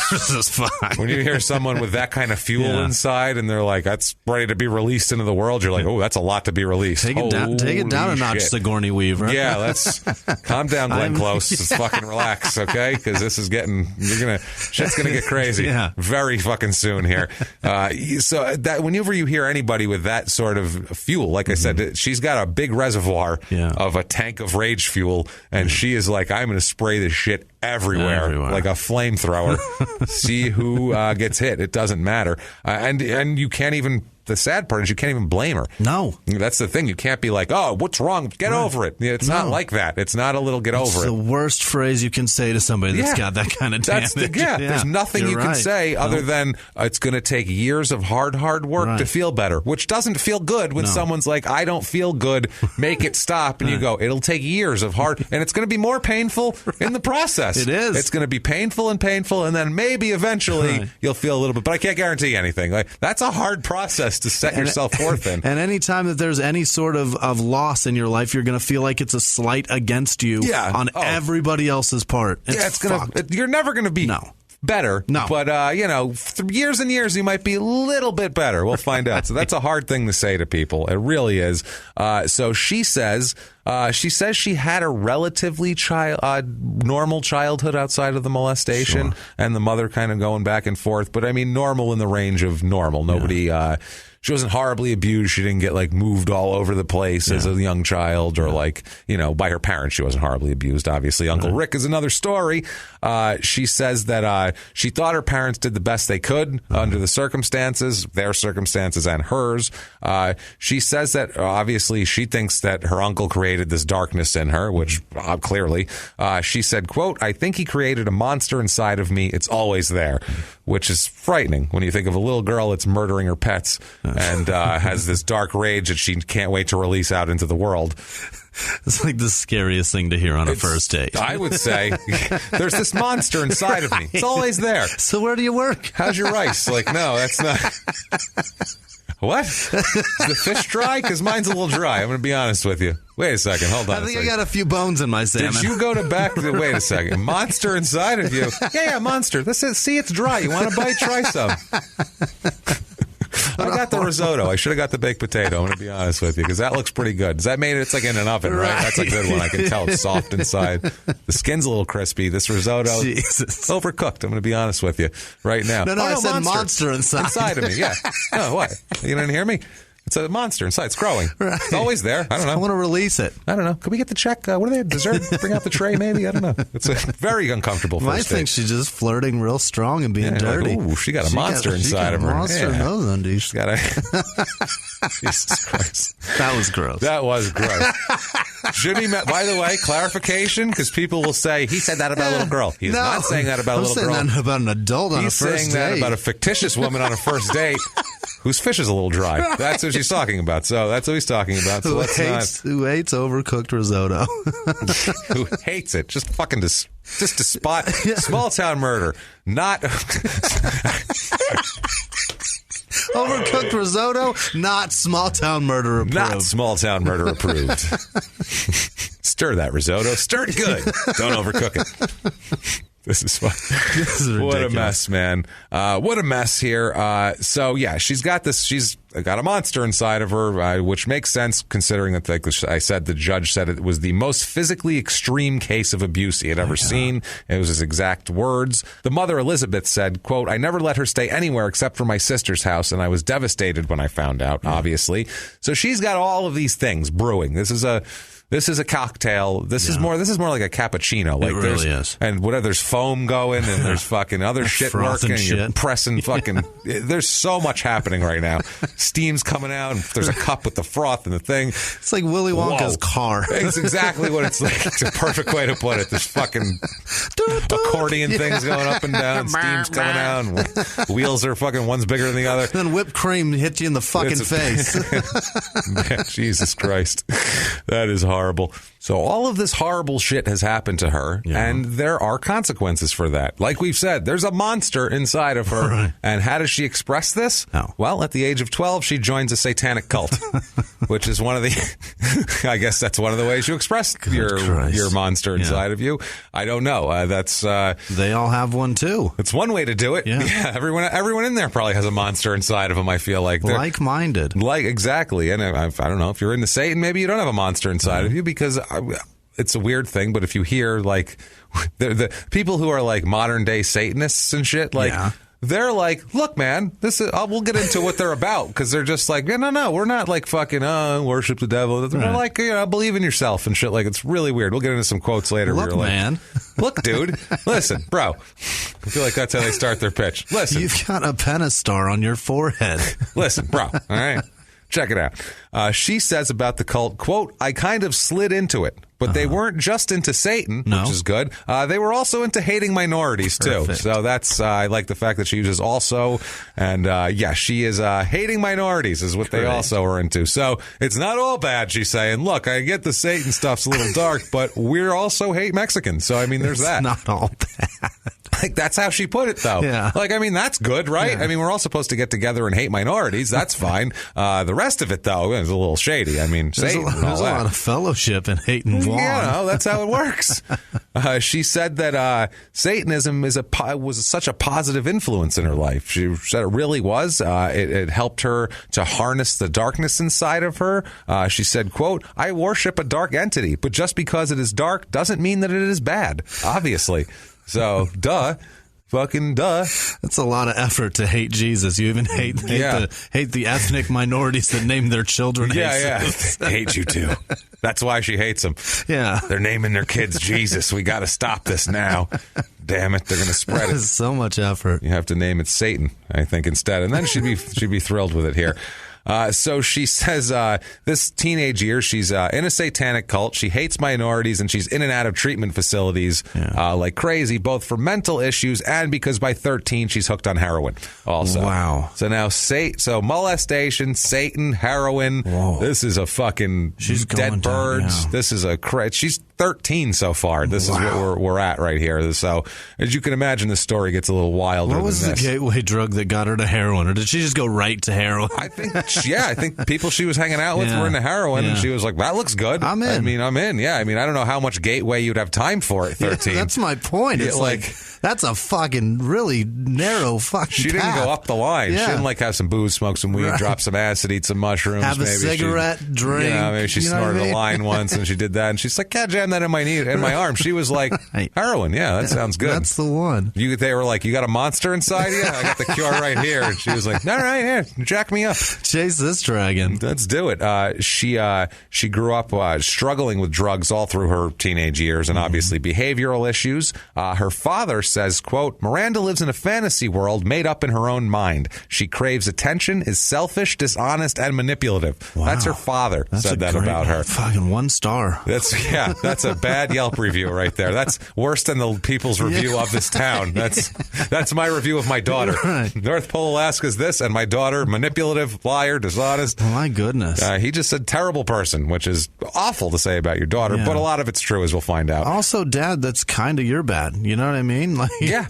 Dad, if I can step up then. Yeah, I don't know. Protect your daughter from 5 houses down. Give a damn. So she apparently at this point would start to run away for periods of time. Yeah. When she's 12, 13, in and out of treatment, hooked on the junk. She's got all this fucking problems. She's hooked on the junk, man. I thought you were going to say hooked on the jizz. No, she's not hooked on any jizz. Or Jesus, for that matter, as we know. It's just junk, as we'll call it, since this is the 40s now, I guess. Right. So she would tell her mother, the first time she ran away, she told her mother said, where were you? Obviously, it's a pretty normal question you'd ask your 13-year-old daughter who just came home. Normal.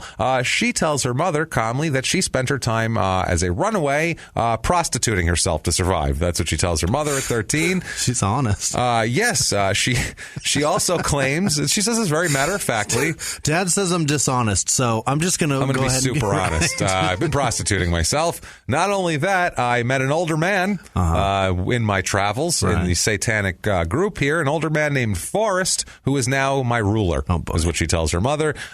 She says it's a guy who's like kind of one of the leaders of the cult. Yeah. So came home. Hi, Mom.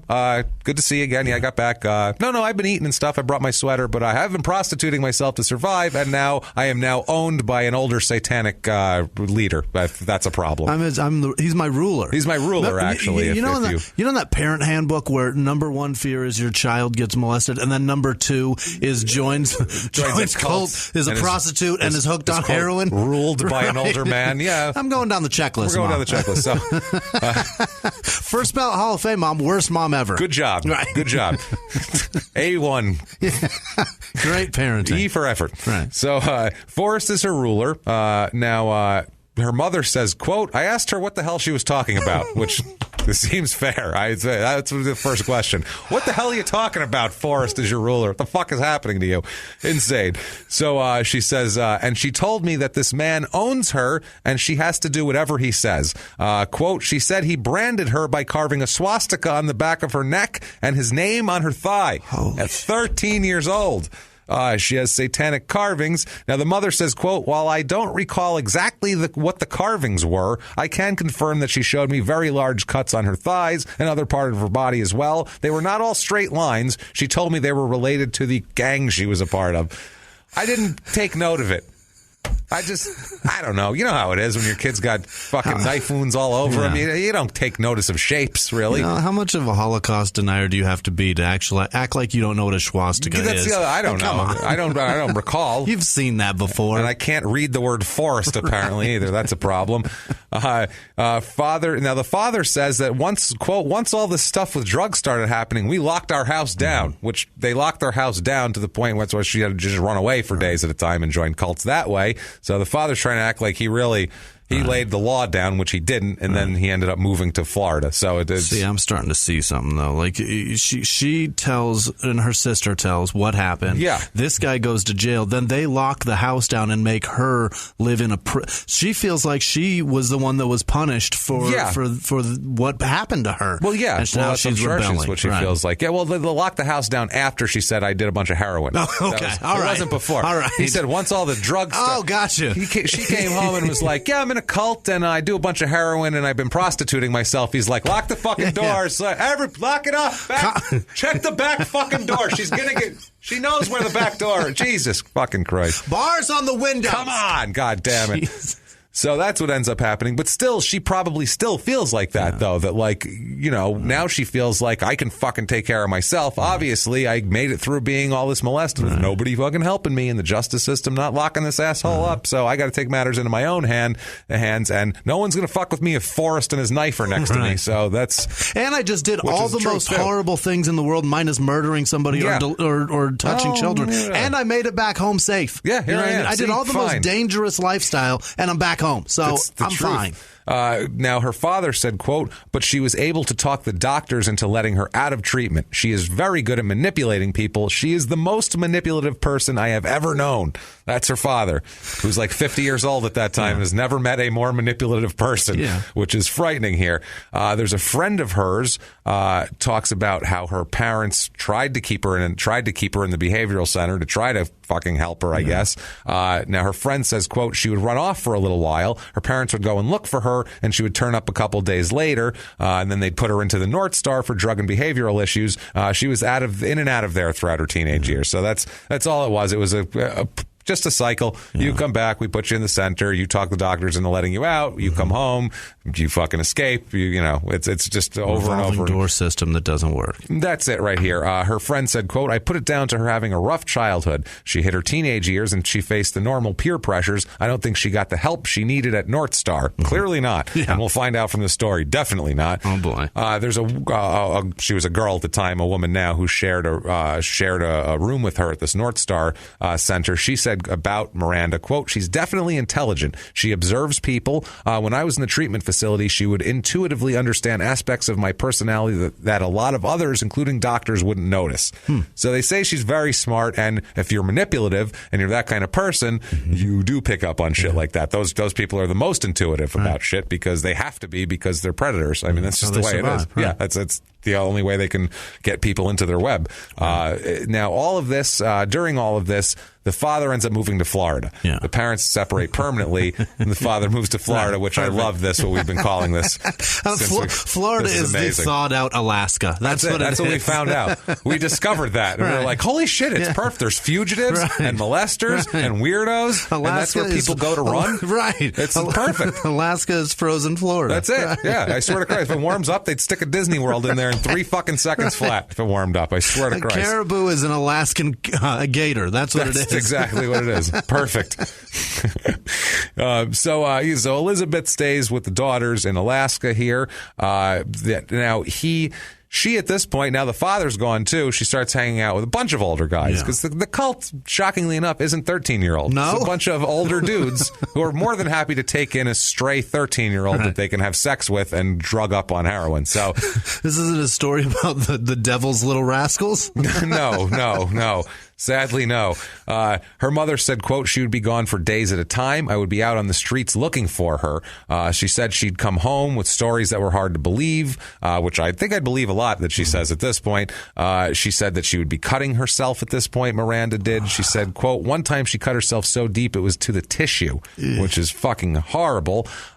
So they end up, so she ends up in Florida for a little while with her father. Can you imagine? Yeah, that's how much pain she has. So deep. That's how much pain she has and how much anger she has. And that's how she's expressing it.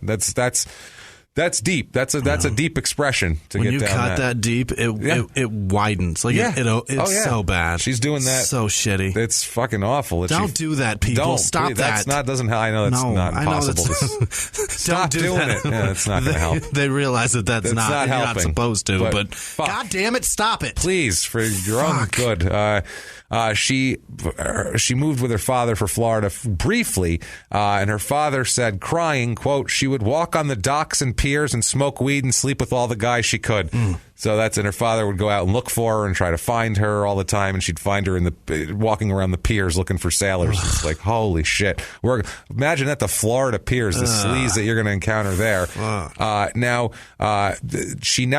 Miranda never mentioned to her roommate in the North Star facility, the guy, Forrest. She never mentioned his name, but said she had an older boyfriend in the cult whose name she wouldn't divulge to her. I don't know why. Yeah. She said that Miranda told Alex that her family had given up on her, and there wasn't anything that helps her, and all she ever does is pretend to be happy. Yeah. All this says monster inside of me that's waiting to fucking get out. Did you say where at in Florida? Is it like Tampa area, like that side? I don't know exactly. I'm not sure. It's all shit. It doesn't matter. It doesn't fucking matter. I'm just wondering, is it like... I hope it wasn't like Jacksonville, walking around there. Is it like Fort Lauderdale ports or like the Gulf side? We're going to go with the Gulf side. Yeah, it's likely. Some Gulf shit here. It's St. Pete. It's, Jesus Christ. Goddamn Clearwater. It's at this point that Miranda claims that she has become pregnant by a member of the cult. Okay. She says that the other cult members didn't want her to have the baby. She says so this is her story, they tied her to the bed. This is a teenage girl. Tied her to the bed, gave her drugs, and performed what she called a gruesome in-house abortion, which sounds fucking terrible and horrific. And I would feel much more horrible even saying that if it was true, because it's not true. All right, it's a complete lie. She made it up. As soon as she came home, told her mother that. Her mother, like a normal person, said, we're going to the doctor. Yeah. And the doctor said, she's never been pregnant. She's not had a gruesome anything. Right. She's completely fine. I don't know what she's talking about. There's a total lie. None of that stuff happened in there, basically, is what he said. Thank God. Thank God, yeah. But I mean, that's a crazy thing to fucking make up, but she's looking for attention. What's a gruesome abortion? That's what I mean, a gruesome in-house abortion. Sounds like at least there'd be some sort of something for a doctor to figure out afterwards. Dentist tools from Little Shop of Horrors. Sprinkler key jammed up in there still. Like, we found this in there. I don't know if that's okay. Somebody with a Kirby just sucking shit out of there. Jesus Christ. Yeah, that's somebody with a Floby. So it's even worse. This whole thing here, the parents are divorced. Miranda says, her friend says about it, quote, her parents splitting up didn't help her at all. She didn't really have anywhere to go. I think her mother wanted her to do her own thing. I don't know what that means exactly. Her father is a good guy, but he was living in Texas because he moved from Florida to Texas. It's not... It's tough. It's very, very tough. She says now she ends up moving away from Florida, and that is because the courts end up moving her, and we'll get to that in a minute, why that ended up happening. But she, when she did leave, she had to get out of the cult. Yeah. It's like a gang, I guess. Blood in, blood out. Blood in, blood out. And the only way there's two ways to get out of the cult, apparently. You can either be killed or gang raped. Bad options. Those are the only things. Those are not good options. Those are both terrible options. You're waiting for the third one. You're nodding like, and the easy way is... There's a fine I can pay, maybe. There's some paperwork I can do for you guys. Some dues I can pay for a while. Something like that. Right. I'm pretty good at drawing. I can make you guys a logo. Make a donation in your name. Can make you some merch maybe so you can. I don't know what to tell you, but call the telethon for Jerry and say in the satanic cult's name. Maybe. She chose gang rape because she's still alive for the story, and Jimmy just laughed at gang rape, but it's that's ridiculous to say. What a terrible, terrible. And we don't even know if that's true either. Right. This is all gray area. A lot of the things she says, when the things she says later in a little bit are even crazier than this, and even more hard to believe. She actually said she had some good times as a child in Alaska. First of all, she had a really good time in middle school because she went to school in Wasilla, Alaska. Which, if that sounds familiar to you, if you're American, that is where Sarah Palin, the ex-vice presidential candidate, came from. That's where she spies on Russia from. That's exactly right, and shoots wolves from helicopters. She apparently Miranda went to middle school with Willow Palin, one of Sarah Palin's daughters, and she hated her. Of course. And she says at one point here, she says very excitedly in an interview, quote, "Willow was standing at my locker. I always hated her. She wouldn't move, so I punched her in the face and got suspended," which is hilarious for some reason. And you all just laughed at a 12-year-old girl being punched in the face. But it's fucking funny for some reason. Because it's a Palin. It's a, yeah. She got that 12-year-old got punched by another 12-year-old girl. So it's cool. Yeah, it wasn't like a 30-year-old man came up and hit her. That would be terrible, and we do not condone that at all. Of anybody's children, I don't care how awful their parents are. But if a 30-year-old man's got a 12-year-old daughter, knock that little girl out. Yeah, punch her, because that's kind of funny. Because how much force was really behind it? You know what I mean? Right. I mean, it wasn't that bad. It made it pink and made it sting. Ow, right, that's it. There's no blood. So, no, they're 12. Yeah, they each weighed 80 pounds. How hard is it? So yeah. I was just going for this analogy, and I'm like, I'm not going to make that. I came up with 3 of them, and I'm like, that's no good either. No, that's going to be awful and sound terrible. We're justifying a 12-year-old getting socked up. We're justifying why we're laughing at a 12-year-old. We're not justifying that it happened. We're justifying why it's funny. And you all laughed, too, so sorry. You know you did. Yeah. You know you did. 2011, she becomes pregnant again, but for real. Seriously, the first time now. What she says is again, but this is the first time. She says that it's Forrest, who is now the number 2 leader in the cult. Yeah. You have to go down the scale. It'll be your president, then your vice president, then your treasurer. Eventually, you're doing recruiting, and then you're back up to president again in a few years. It's very nice. It's a pyramid scheme. Yeah, it's a pyramid. It's like direct marketing. It's that sort of thing. 12 underneath you. That's what it is, exactly.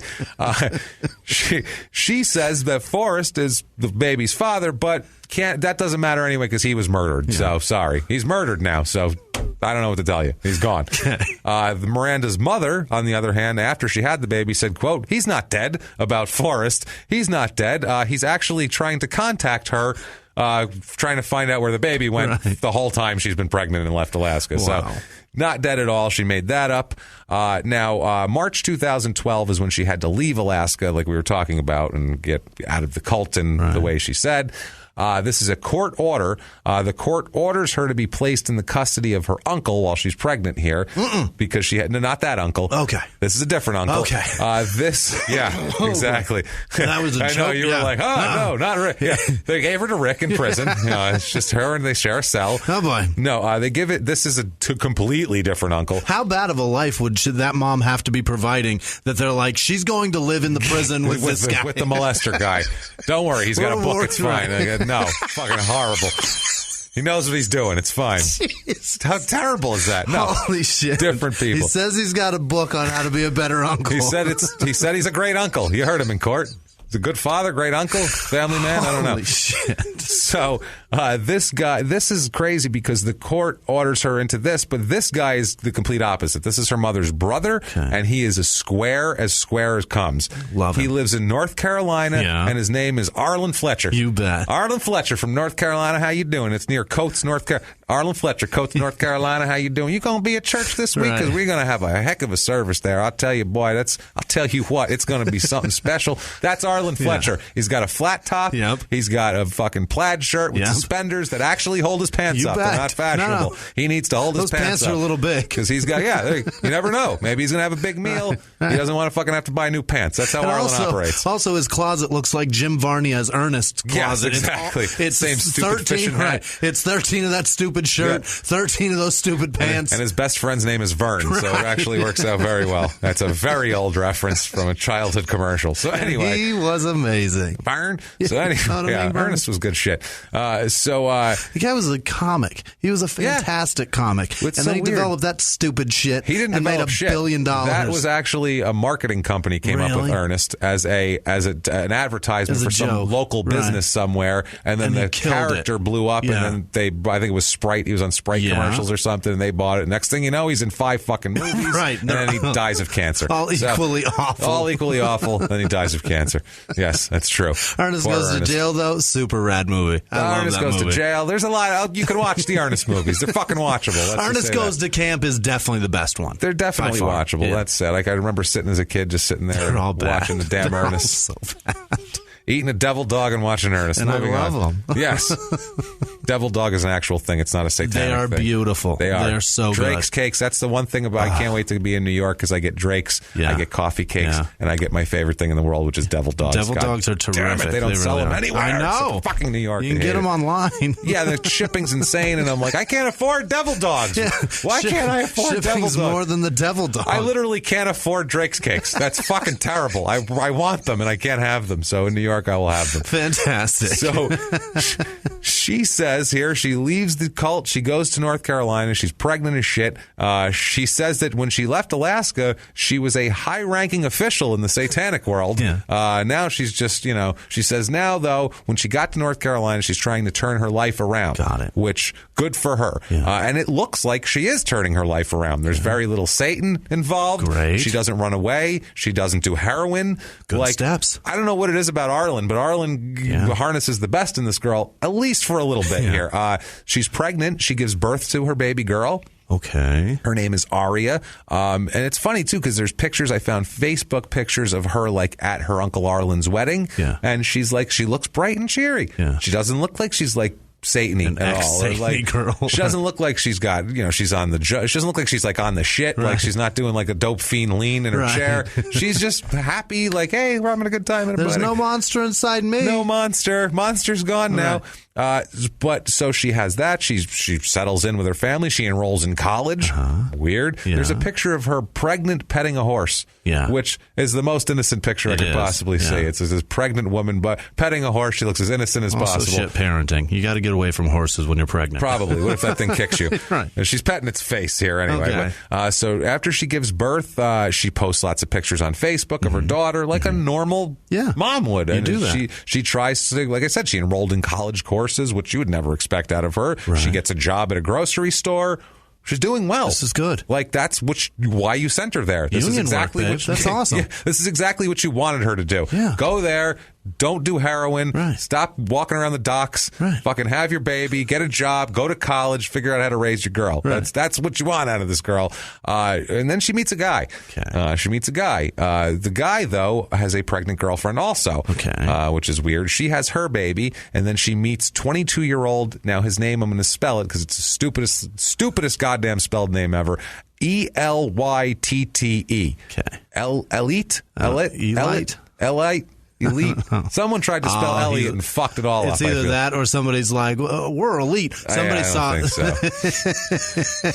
What was that movie? I don't think anyone in Coates, North Carolina believes they're elite. I think it's Hackers. No, that was the group that they were. They called themselves, we're elite. They were just, no. It was stupid. It was a dumb movie. What he nicknames himself, though, so I don't think they named him. I don't think it's anything good. He doesn't like it? I don't think it's elite, and he thinks it's cool because he nicknames himself, or other people nickname him Elf. Oh, boy. So he goes by Elf. Everyone calls him Elf. He's a little tiny guy too, not elf size, but he's a shorter guy. He's my size. He's not 18 inches high like you pictured. Like, hey, how you doing? He pops, hey, you doing? I'm Elf. Hey, good to meet you. She was like, I can't resist it. Elf. She's like, at least he won't hurt me. Right. I can tell that because I can pick him up and put him in my pocket if I want to for later. Just fold him up and put him in the fridge if I need to. She moved from the North Pole to all the way across the country to find a guy named Elf. Exactly. That's fantastic. Isn't that amazing? That is awesome. Couldn't find him in the North Pole. What an amazing story. Yeah, so she starts liking him. She befriended his girlfriend. That's how she meets him. His girlfriend's name is Amy. She is also pregnant, like I said. Yeah. And the three of them start to hang out together because she's pregnant. She just had a baby. They're all about the same age. This is not a huge town. All right. Yeah, you hang out with who you hang out with. Also, too, they just moved from another town. Amy Amy, and right. Elf. The Elfins. Yeah. Just moved. The Elfins just moved here. Right. So that's It's a long trip. Yes. Well, he is Elf Barber, by the way, is his last name. As you might recognize what's going to end up happening here, as you can see. So they just moved here. Elf is a Triton High School graduate in 2010, so he's only like 20 years old, and she's about 18. Now, Amy, the girlfriend, the pregnant girlfriend of Elf. Elf's pregnant. Hi, I'm Elf's girlfriend. That's a weird thing to say. She describes Miranda as, quote, obsessed with sex and deeply disdainful of obesity. My lady. Which is like, she sounds like a bro. Yeah. Dude, like, I know guys like that. Yeah. They're like, yeah, I love pussy. Not that fat ass girl pussy. I don't love it. That's her. Yeah. She's a douche at this point.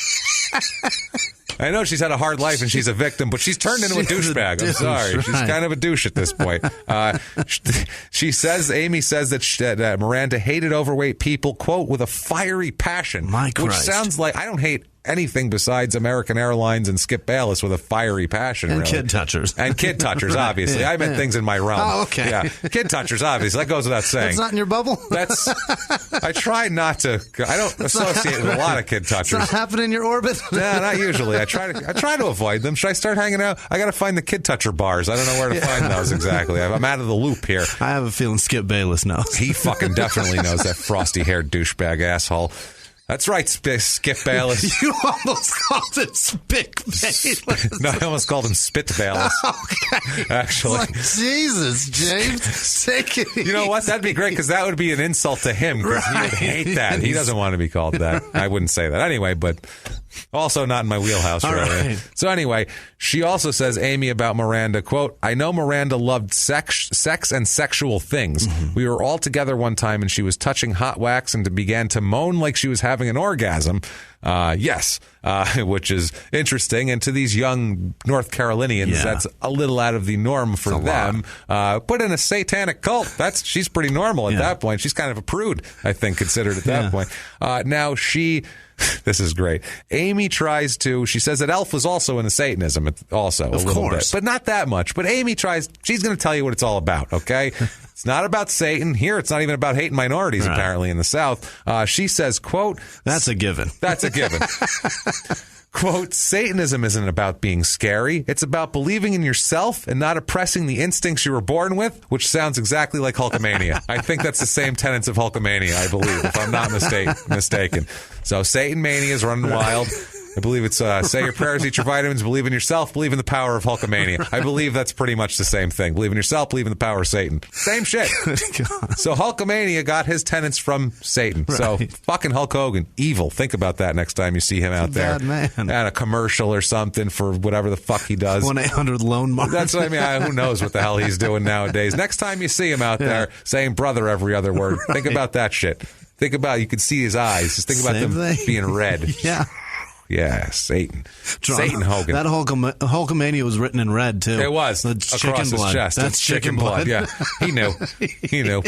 Pocket full of bones. It's all smeared, too, like you would. He used to, at the beginning of his career, little known fact about Hulk Hogan, he used to come to the ring just with a bunch of chicken bones on a string in his pocket that he would rattle and shake at people. And they said, that's a little odd. People are taking that. Maybe put the chicken bones away, and then he became a huge star. Unbelievable. So that's what it was there. What a story. So Miranda's mom says that at this point she liked Elliot. She liked Elf. Elliot. I don't think that's his name. She liked Elf and told her mom about Elf. And said that, Elf likes Satanism, so that's cool. Yeah. She's telling her mom, like, he's into Satan, so that's a cool thing. Like so what is he? A plot. Well, he's enrolled in school. That's nice. No, his family's really nice. Like he likes Satan, so that's something. That shows we have a future. We have things in common, Mom. Like what? Satanism? Yeah, exactly. The mother said that Miranda said, quote, "Mom, I can't put him on the panel because they won't let me." The panel of the Says. She wants to get Elf into the group, and they won't let her put him on the panel. Friars Club. It's I'm sorry. Yeah, I'm sorry. You're not famous enough to join the Friars Club and get that special jacket. Guy. It's not going to work. So now by the middle of or by March of 2013, Amy and Elf break up, and Amy says that is, quote, because there were rumors he was cheating on me with Miranda. So rumors. Damn it. Yeah. So they broke up. So he breaks up with his pregnant girlfriend to be with Miranda, who has just had a baby. So he is just really, really embracing the culture down there and in rural North Carolina. Yeah. That's good for you, buddy. Nice job. They end up living together here for the next couple of years until they end up moving to Pennsylvania. But we'll get there. They live there in North Carolina. They left on the spur of the moment. Yeah. Okay. October 22nd, 2013, Elf and Miranda get married out of nowhere. They elope. They don't tell shit. They don't tell anybody. They elope. 3 days later, on the 25th of October, they quit their jobs. He was a dishwasher at a restaurant, and she was the clerk at a grocery store. And they moved to central Pennsylvania, near Sunbury, but not Sunbury. We'll get there. Gotcha. And they move in with friends there. However, that's what she says. In reality, the cops are looking for her in North Carolina. Oh, shit. As her square Uncle Arlen says, she stole some shit from the grocery store and got fired, and the cops are looking for her, and then she disappeared. Got it. So, and he's like, I tried to tell him where they are. I don't, niece or not, we abide by the law in this house, God damn it. Arlen, you see this flat top? You see how even that is? That means square, mister. You're going to get a square deal in this house. You want to stay with me? I better not ever get no damn phone call from the law. The law calls me? Nope. Johnny Law called me. You best be out. Satan, if Satan calls, I'm kicking you right out of my house. Now, Satan, the law, any of those things happen. Now, I'm sorry. So, the law. So they do that. They move. I love hillbillies that call the police officer the law. I like when they call a cop the law and a cousin kin. Those two things. I like both of those things. I can tell exactly where you're from if you say those two words to me. You ain't kin to me. You ain't kin to me. I will call the law on you. You ain't kin. Get out of my house. You're like, yeah, I know exactly what the fuck's going on. And here. I know exactly where we are. I know where we are right now. So. Now, during this period in late October, the last week of October, after they moved to Pennsylvania, they need to figure out some way to make a living. Yeah. They've gone on the run. It's not like they had a big nest egg from their dishwashing and checkout duties. So they didn't know what to do. So Elf says that Miranda would regularly hire herself out as a, quote, companion to men that she met on various websites. It's called a prostitute. It's called a sex worker. At that point, a prostitution. It's called an escort, a hooker. Yeah, whatever you want to call it. There's a lot of different ways to call it. It is a person that is not doing what she says she's doing here. It's somebody that's not square with the IRS. That's perfect, which Arlen is not happy about. Now, the IRS, I wish that they didn't exist, but until they don't exist, I will pay my taxes because I'm a law-abiding citizen, and I will call the law on you if you don't. Even if you're kin, I don't care. Doesn't matter to me. God damn it. Right. So, Elf said that he didn't mind this because he called it a business venture that he supported because he said it involved no sexual contact. What a guy. Which is complete bullshit, as we know. He said that Miranda would make anywhere from $50 to $850 by meeting with men for such activities as having dinner or just walking around the mall. Sure. Bullshit. She says, is that the pay scale? Is it from dinner to is that walking around the mall is $850? That's $850. She's like, you want me to pet a puppy in that store? It's going to cost you because I get attached to those fucking things. So I'm not going to do that shit at all. Sorry. You want me to go to that food court and eat some of that Sbarro shit pizza? It's going to cost you, asshole. I'm going to need money for the Pepto after this. One of those Charlie's sandwich places. I don't even know what the fuck they make there. Have you ever seen a line there? I used to love them. I've never seen anyone go there. I used to love I don't even know what they do. They make shit sandwiches. There you go. I was right then for not going. He says that all the websites said right up front that there's no sex involved, which is what you do when you place ads for to solicit fucking people to have sex with you for money. Right. He says, quote, she is not a prostitute. What she does is meet men who have broken marriages or have no one in their lives, and she meets with them, and she has delightful conversation. It's got to be really delightful for $850. She's a marriage therapist? Wow. That must make you cum in your pants. That's how delightful that conversation is you go, oh, what is you grew up with? Oh, God, Jesus. Wow. You punched a what? You punched a Palin. Say it again. Oh, God, say it. Tell me about the bird. Fucking horrible, man. Tell me what Russia looks like. So terrible.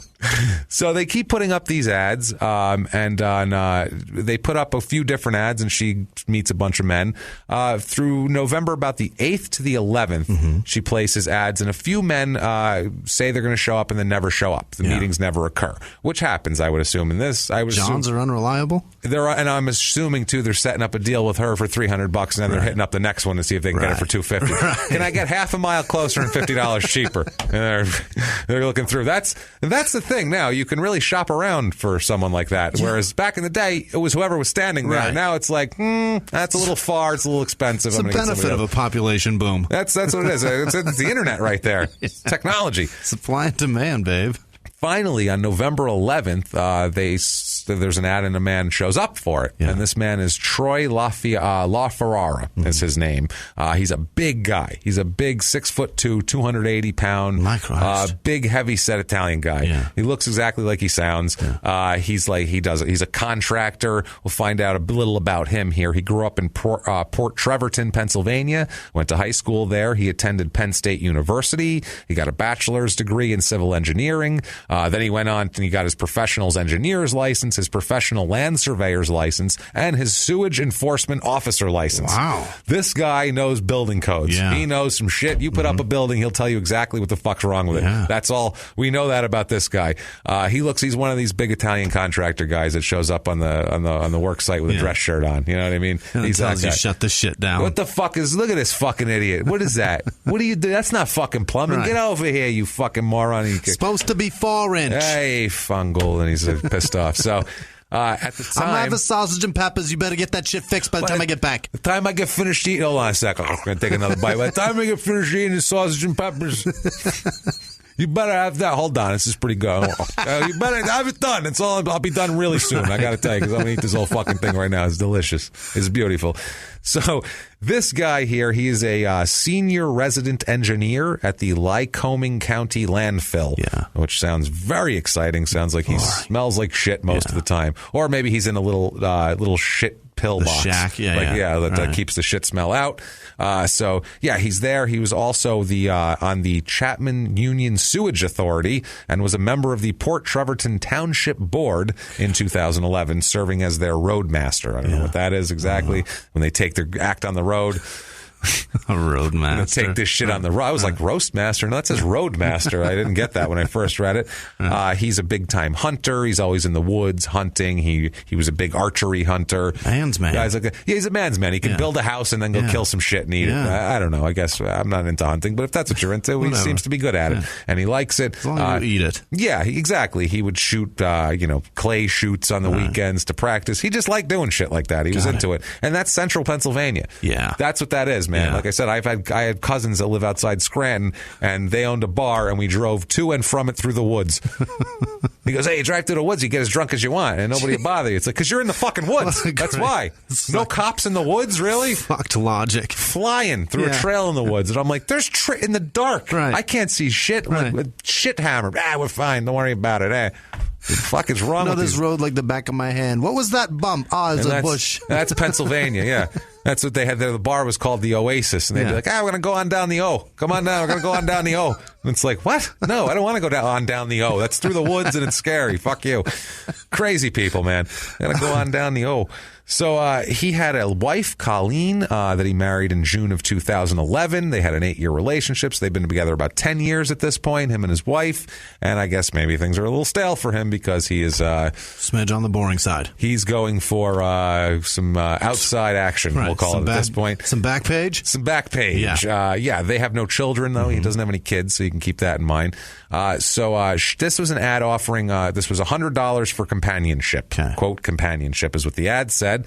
This guy, he's 42 years old, like I said, 6'2", 280, big guy. He answers the ad. Yeah. Okay. They meet on November 11th at the Susquehanna Mall, Susquehanna Valley Mall. Yes. Which is where all sexual encounters take place. So much better with Makes that valley. So much hotter, doesn't it? Too. Like I've done some. I'm an adult, whatever. I've had sex before. It's happened. It's happened. But. Something's always been missing. Yeah. And I always wondered what it was. And it's the fact that it wasn't in the Susquehanna Valley Mall parking lot in a Honda CRV. Right. I think that's what the missing ingredient's always been my entire life. Yeah. I got to get myself to central Pennsylvania. Anyway, so he's doing that. You can borrow my Pilot and drive your wife down to Paradise Valley Mall and see if that works for you. That's not bad, but I think it has to be the Susquehanna Valley Mall. And it has to be like a satanic heroin addict, outsider who may or may not be plotting against me. Has to be something like that, I feel like. It's just my wife, who I love and all that and find all attractive. What's good is that going to do? That's just going to be gross. Say hose down the back. There you go. Fine with it. You're fine. I got a rubber liner back there. Oh, no. Jesus Christ. Too much information I did not need to have right now. The Susquehanna Valley Mall is in Hummel's Wharf, Pennsylvania, which that's the weirdest sounding place. So they settle on payment in the mall parking lot in her car, in her Honda CRV, like a young mom mobile kind of thing. I have one kid. They end up settling on a payment and a place because you can't do it right in the mall parking lot. Right. This is a Susquehanna Valley Mall. Have some fucking class. There's a Dillard's right there. That's what he said. He said, hey, listen, sweetheart, I want to do this and everything, but we're at the Susquehanna Valley Mall, and this place you class it up when you're over here. You know what I mean? There's a fucking Bennigan's in that joint. You know what I'm saying? It's classy. This is what I mean.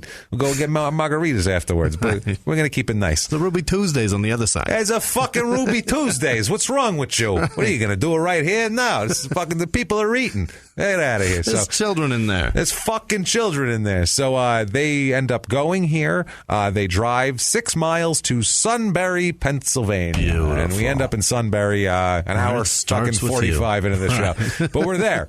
Starting with you. Yeah. We're in Sunbury. This is a crazy story. So it ended up here. It is. They drive there. He has a house that he's renovating there. That's why he knows that it even exists. There's a house there that he's fixing up. They go.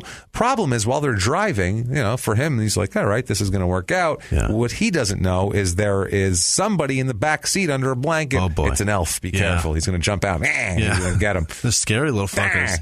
Gotcha. So he's under the blanket in the back seat the whole time. And La Ferrara never sees him, doesn't know he's there. It's a Honda CRV. Elf must be very tiny. He's so small. He must be super, just behind one seat on the floor. It's the only way. Right. And it's not his seat because he's 6'2", 280 in a CRV. He's almost sitting in the back seat. He hit that thing all the way to the fucking back, as far back as you could go. So it must have been behind his seat, behind her seat. So anyway, he's back there. This was their plan. She was supposed to say the code words, which are, quote, did you see the stars tonight? Yeah. Okay. When she says these words, Elf is supposed to leap into action from the back seat with a cord and just right around the guy's neck and choke him out good and get him and be on his back and probably standing on his head and going, come on, get him, I got him. You die already. Die. I think that's what he's saying. Right. Something like that. And he's supposed to choke the guy to death. That is the plan. Okay. But first. It's a bad plan. Doesn't sound like a great plan. It sounds, the guy's 280 too, and you got an elf in the backseat who's going to physically fucking choke this guy out. Right. There's things, elf's going to end up going through the windshield, I feel like, in this plan. But first, as they're driving, Miranda says she wanted to give La Ferrara an out, a chance to not be killed. Got it. What she says is she told him that she lied about her age. Yeah. She says, oh, by the way, I'm not 18. I actually just turned 16. Is that a problem for you? And apparently he said, that's fine. I still want to have sex with you. Jesus. Now horrible. Now she claims, Miranda says, if he would have said, that's no, I can't do it, then that Miranda would have let him go and not gone through with the plan to kill him, would have just been pulled over and said, I don't want to do this, and let him out of the fucking car. Got it. That's what she's saying. She's saying she gave him a chance, but he was a pedophile and he wanted to fuck a 16-year-old, so he deserves it. That's what I don't believe her. That's what he's saying. Yeah, I don't believe she was ever going to let him go at all. She says that once they parked, that LaFerrara's hand was going up her thigh, and she said the code words, "Did you see the stars tonight?" And nothing happened. Okay. Elliot did shit. So she said, "Did you see the stars tonight?" And she's hitting him, like, around the side of the seat. And he's going, "Did you see the size of this fucking guy?" And he's going, no, not this one. No. I can't do it. She gets fucking impatient and says, "Well, you know what? I got a knife on me I brought just in case that I keep here in the side little console of my car. It's a pretty fucking big knife, too." Yeah. She grabs that and unexpectedly, out of nowhere, stabs LaFerrara in the chest 20 times. Jesus. 20 times. Just hacks him apart with this thing. Then, at some point, Elf popped out of the back seat and tried to strangle the guy. At some point, he got up there and he was strangling, and she stabbed it in the chest. I'm doing good, right? I'm getting him. So the hard part is, he is a big guy, and that's a small car. Yeah. So all that hacking. So much. Imagine the blood. Every time she goes in and comes out, she's spraying blood back all over everything. Yeah. The fucking inside of that car must have been a disaster. I can't even imagine what that was like. Yeah, it was like a paint thing exploded in a robbery bag. Yeah, one of those. Exactly, except it's not blue. Right. Yeah, it's one of those with paint purple packets. And looks like cotton candy. Totally, man. So this happens. So she kills us 20 times. He's still gasping for air and breathing at this point, even after he's been choked and stabbed 20 times, which is insanity. Once they figured he was reasonably, they just sat there, kind of let him die as he gasped for air, which is fucking horrible too. They were kind of into that. Once he's dead, they took his wallet, obviously. Right. That's one thing you're going to do. He probably has at least $100, and they figure out, now what the fuck are we going to do? Yeah. So they drive around a little bit, and they're like, okay, well, we need to clean the car out. It's going to cost more than $100. We can't drive around with this guy in the car, obviously. So tell you what, there's an alley. Let's just leave him here for now. Yeah. We're going to dump him in an alley. We'll go get some cleaning supplies and shit, and then we'll come back and we'll move him somewhere better, and we'll clean out the car, and then we'll go on. Can't have him in the car while we clean it. He's just going to get it dirty. He's going to get again. it dirty. He keeps bleeding, this asshole. Right. So they go to Walmart to get cleaning supplies. They come back with the cleaning supplies. Yeah, that's what I'm saying. Covered in, you would have to be covered in blood. They go to Walmart, and what ends up happening is when they come back, they can't find the body. They forgot where they put it. Because they're not from Sunbury, and they're new to town, and they have no idea where they put the fucking body. They have no clue. So they're literally going, shit, where did we put him? They're going from this looks familiar. Right. Nope, no fat dead guy in there. Shit, and they're moving on. So that has to be frightening at that point. So they said, well, fuck it. We can't find him. I guess he's gone. Yeah. Whatever. Let's clean the car out. But they couldn't clean the car out because it's a disaster. It's a mess. You're not going to clean that with cleaning supplies at night when you can't even see. No. Miranda said there was just too much blood. They just couldn't. So they just gave up. They were like, all right, fuck this. This is ridiculous. We can't clean this thing up. This guy's dead. So she's like, what can we do? What do we do? Well, it's Elf's birthday. You know what? Let's go to the strip club. Fuck it. Strip club. So they literally go from trying to clean the blood up. They were like, strip club. Yeah. Let's go celebrate. So they went and celebrated. So he wanted murder and Central Pennsylvania strippers for his birthday, this guy. So a very strange birthday present for this man here. Horrible day. So they go here. Now, the thing is, we'll get back to, when they get to the strip club, by the way, they said they celebrated there. It was in Harrisburg. It was an hour away they drove. You don't want to go right around there. The quality of the women, much better in Harrisburg, Pennsylvania. She said they were celebrating there. She said, quote, we were on this high, but the club was so bad. The girls were just dirty. It was a total buzzkill. So I've been to them like that. She's pissed. She's like, hey, it's fucked up too, because how dare they? How dare these girls? Yeah. They're on a fucking murder high, man. Like, they're feeling good, and they're fucking up their whole night with their shitty dancing and dirtiness or whatever that's fucking wrong with them. I don't know. She is obsessed with sex and has an obesity. Disdain. So yeah, one's a little chunky. They were chubby. I don't like this. That's probably what I don't know. She didn't like him at all, though. She was pissed off. So stupid here. So she does all of that. They go to the strip club. They leave. They tried to clean up the blood to no avail. Right. The next morning, there's a guy making coffee at his kitchen window, and he looks out of his kitchen window and sees a big fat dead guy in an alley and goes, holy shit, look at that. Wow, there's a dead guy there, which is the total opening of a Law & Order episode. He's like, no, I'll take 2 cubes of sugar, honey. And he puts it in, and he's like, what's that out there? What is that? Is that... Somebody, did he leave his garbage bags out there again? We keep telling him, put them in the cans. Oh, my God. Right. The next thing you know, Lenny Briscoe's making fun of the guy over his body. He's fat shaming him on Law and Order. Now, the cops are they don't know what to make of this whole thing, because in this town, there aren't a lot of murders. We said there's plenty of violent crime, not a lot of murders. It's mostly drunk and domestic assaults they get there. And they said the murders here are usually domestic murders. That's what you get. And usually you don't find a guy strangled and stabbed in an alley who's not even from the town. That's a new one. They don't get that often. So the cop who first found found Troy, said, quote, "Whoever wanted him dead wanted him really, really dead." All right. So that's what you want a cop to say about you if you've been murdered. You want him to go, "Is he alive? Is he breathing still? Or what happened to him?" You want him to go, "I see exactly what the problem is here." That's a problem. There is no chest left. Yeah, totally. He didn't live in Sunbury. He was remodeling a home that he owned there. So they found that connection. The police are trying to investigate who this guy is, who might be, he's a contractor, so he's probably got a lot of enemies. There's a lot. Number one. Yeah. And he works for the boards, and he can deny licenses. Right. There's probably plenty of people that want to kill this fucking guy. Sure. So they start looking there. They looked into his business dealings, which the police called sketchy.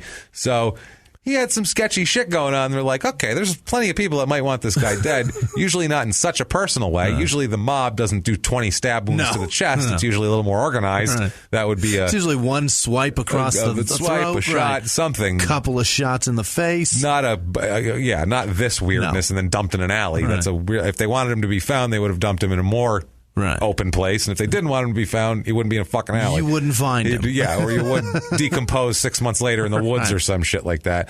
The police, though, after they get through his business stuff, they then start to say they're investigating a certain subculture.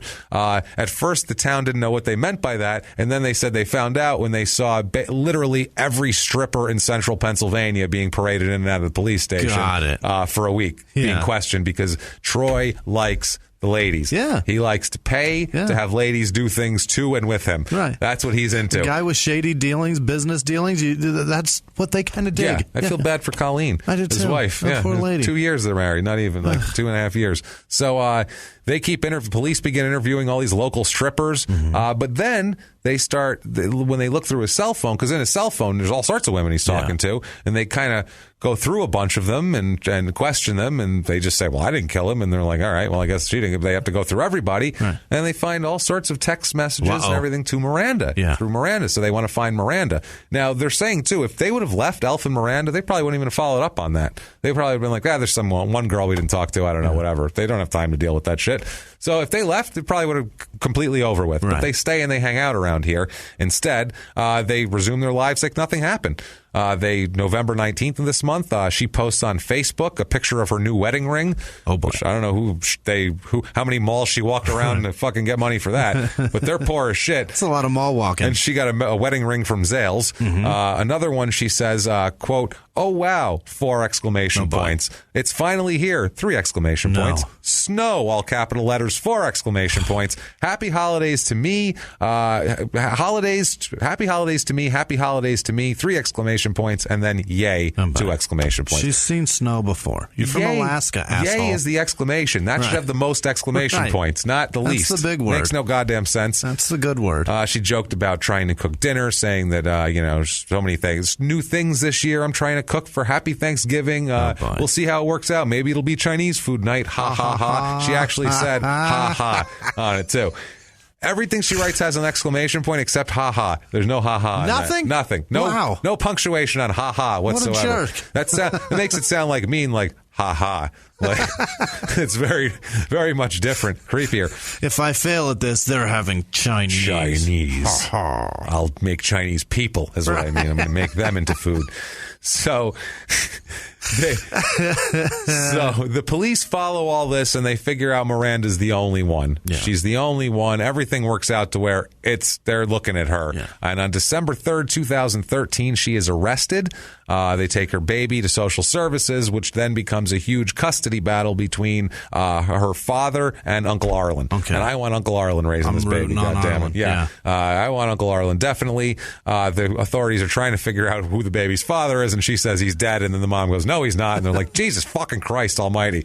This family. This is a disaster. What a mess here. In her first interview with the cops, she insisted that she met him at the Susquehanna Valley Mall. That was true, but she said she was too scared to go through with anything sexual with him, so she told him never mind, and they went their separate ways. She never saw him again. Got it. What are you going to do here? Now, the next day, this is the first time in December, this is before she's even arrested, this happens. The next day, she comes in voluntarily with saying that she would like she'd like to speak with investigators with an attorney present. That's interesting. Which doesn't make you sound more innocent. Right. That's a different approach. That's an odd one, right? That's a very strange approach.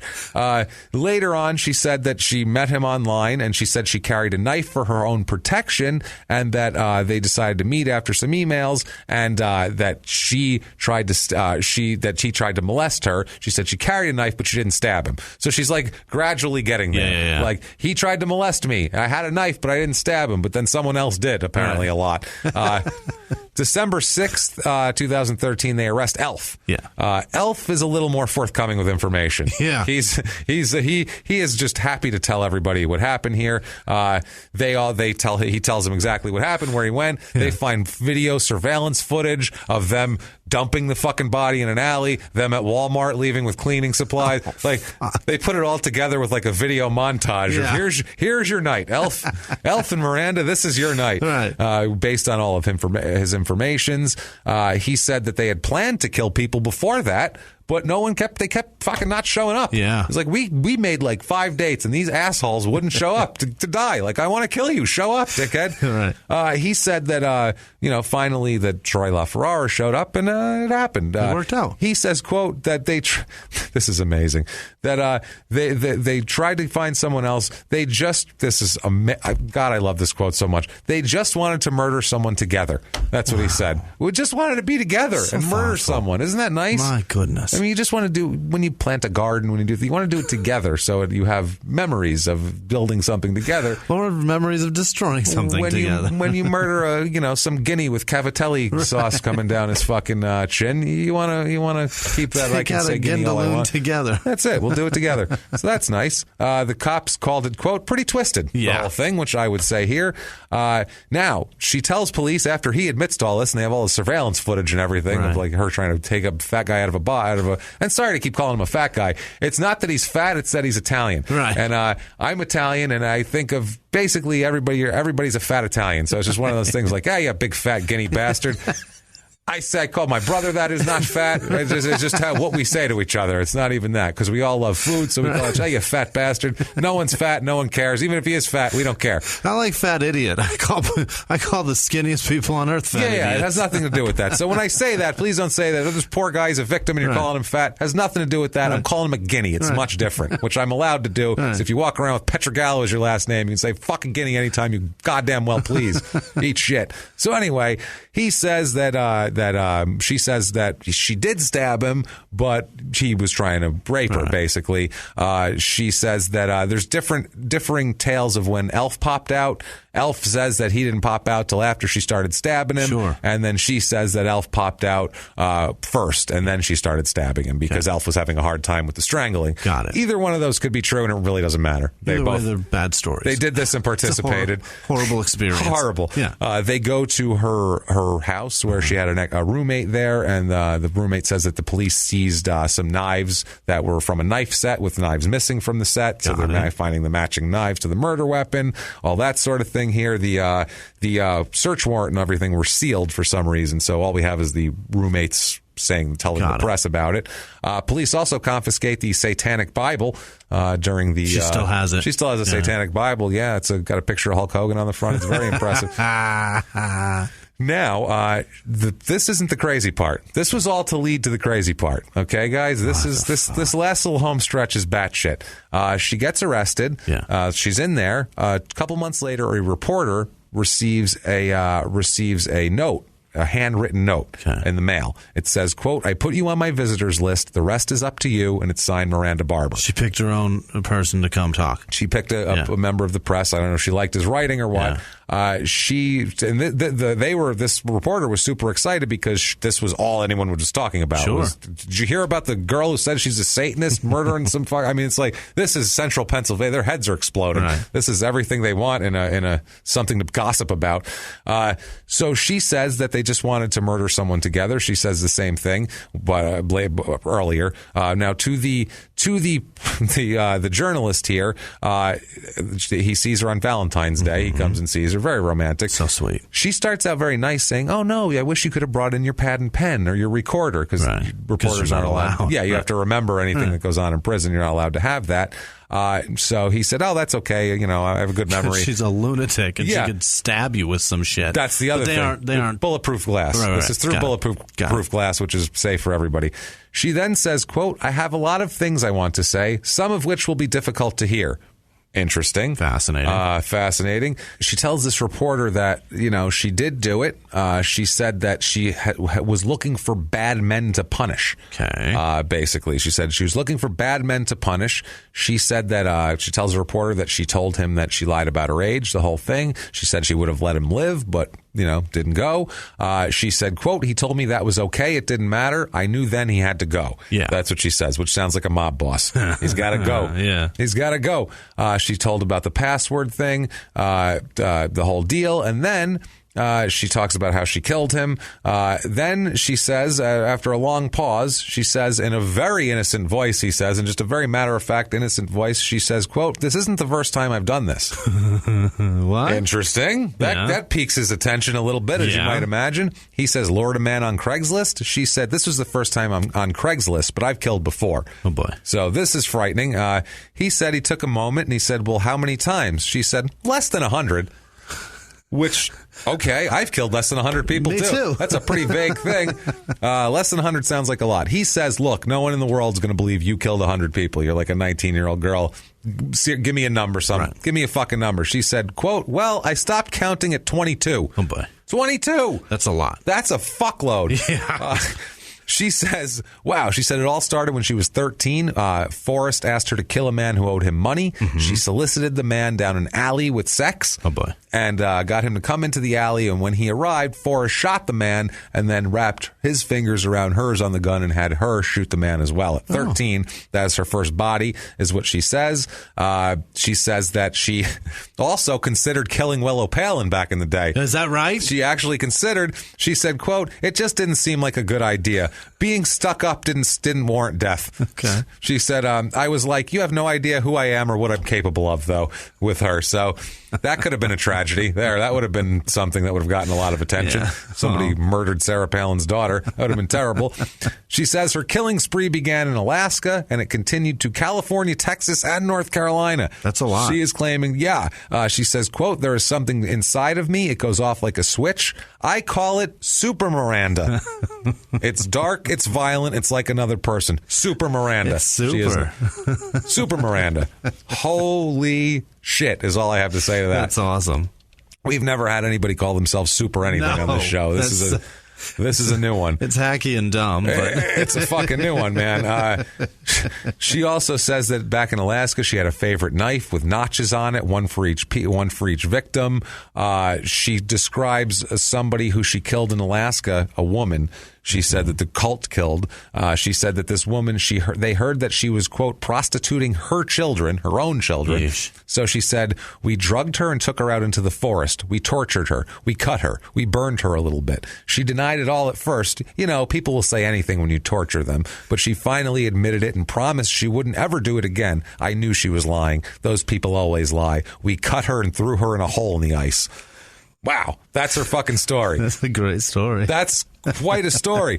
Does this all sound familiar to you guys? It does. Does this sound like a TV show that we might have seen? That's because her sister says that she's obsessed with the show Dexter, and that's where this all comes from. Great. She's completely full of shit, right? And she just wants to kill people, and she wants to be Dexter, but has done nothing before that they know of. The local police, they think she's full of shit. The FBI goes, "We're going to look into this, though."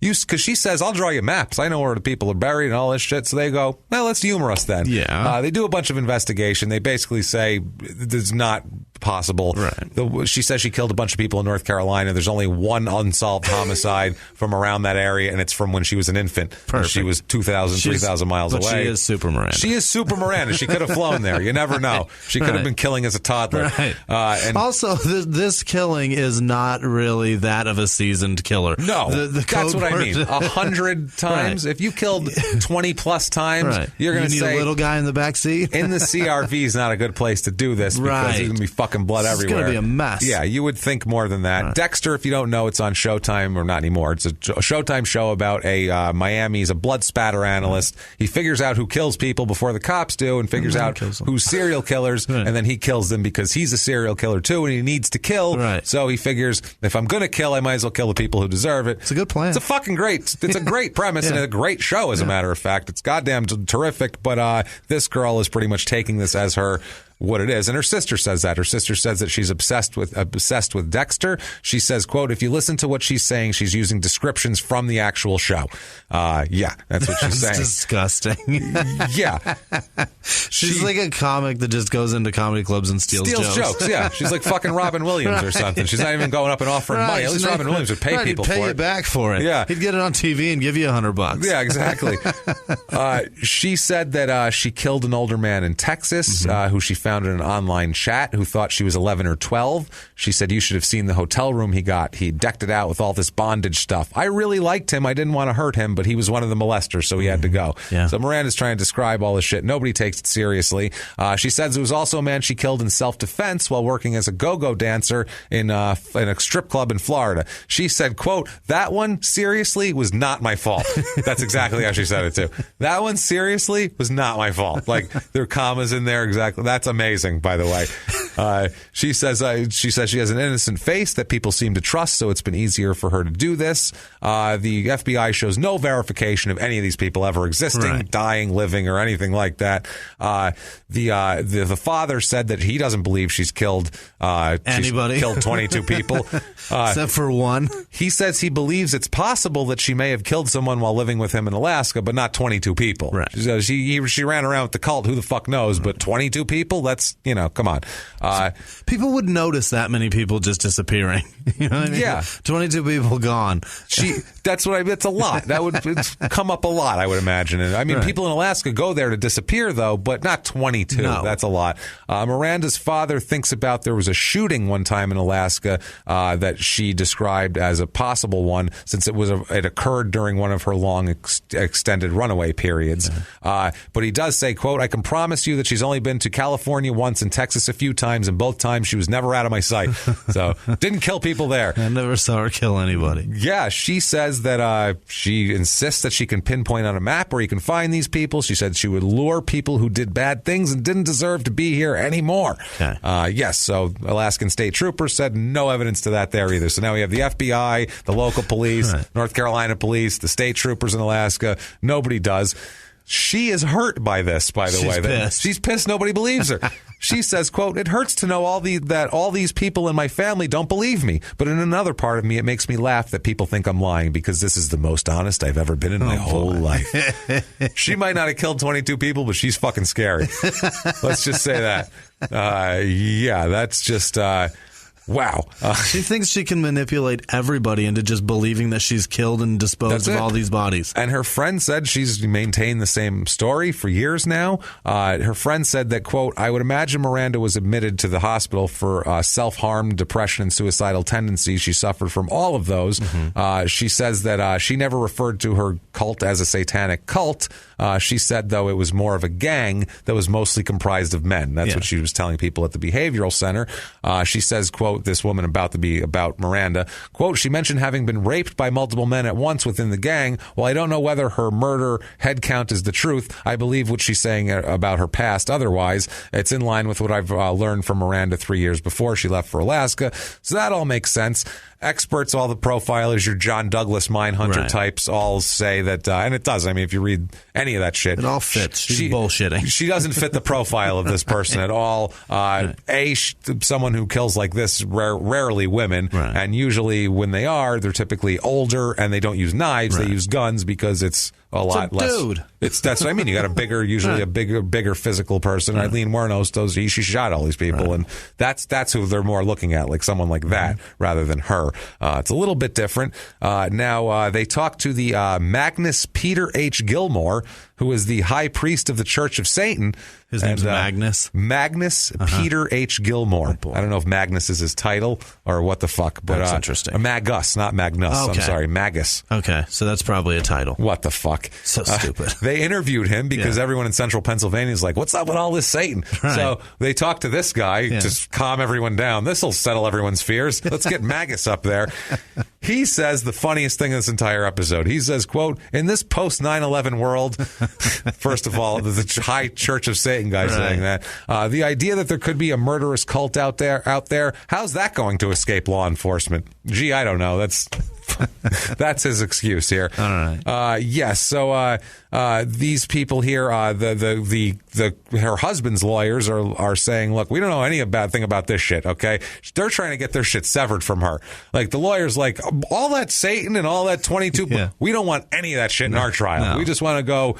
We just want one dude. Maybe he was his defense. Like that's what they're going to try to say. One dude in the back seat didn't do anything. Let's not bring Satan into this. Right. The sister at this point, Ashley, goes on Dr. Phil. Oh boy. She says, quote, my mom made Miranda the way she is. My mom has been a bad mom. Yeah. Which you don't want your murdering child's sibling on TV saying it's because of you. Right. On with Dr. Phil going, I know. And just, your mom's a piece of shit. She says, I just want to make it clear that this is not my sister's fault. She's not the monster in this monster on her own. It has to have come from someone else. I don't know about that. Okay. Miranda's mom is on there too, being called a bad mom. Yeah. She says, I love Miranda. I would Dr. Phil snickering and just sneering at her. Just judging. She said, I will never turn my back on her. She's my daughter. My daughter is not a serial killer. I don't believe Miranda has killed more than one person because this one is so sloppy. So she still critiqued her. Yeah. She still critiqued her. She's like, I don't believe she killed more because this one, I mean, she barely did that right. It's very sloppy. It's very sloppy. Right. Like, there's no way she killed more than that. She just twisted the knife. Jesus Christ, what an man. asshole. The sister says, quote, you have to understand where Miranda's coming from. You have to understand what happened to her when she was younger. Which, yeah, we completely fucking get that. Get totally. Totally. She says that the sister says that Miranda must have only participated in this to please her husband. But she also says that the sister, Miranda, refuses to take Ashley's phone calls in prison for some reason. I don't know why. With that, she also... Maybe she saw that Dr. Phil episode. Well, this is on the Dr. Phil episode. Oh, okay. She says this. She also says she believes Miranda deserves the death penalty if she's convicted. She says, I believe she deserves the consequences of her actions. Do I want to see her die? No, but you should kill her. That's what she basically said. I don't want to see it, but I think someone should kill this fucking girl. I don't want to watch or anything, but we should totally get rid of that girl. You know how it goes here. So they have her, obviously they look over her psychological state, obviously here. The state decides to seek the death penalty on this whole thing. Which is crazy. When that's all happening, the state, saying that this was committed during a robbery because they took the wallet, so it's death penalty.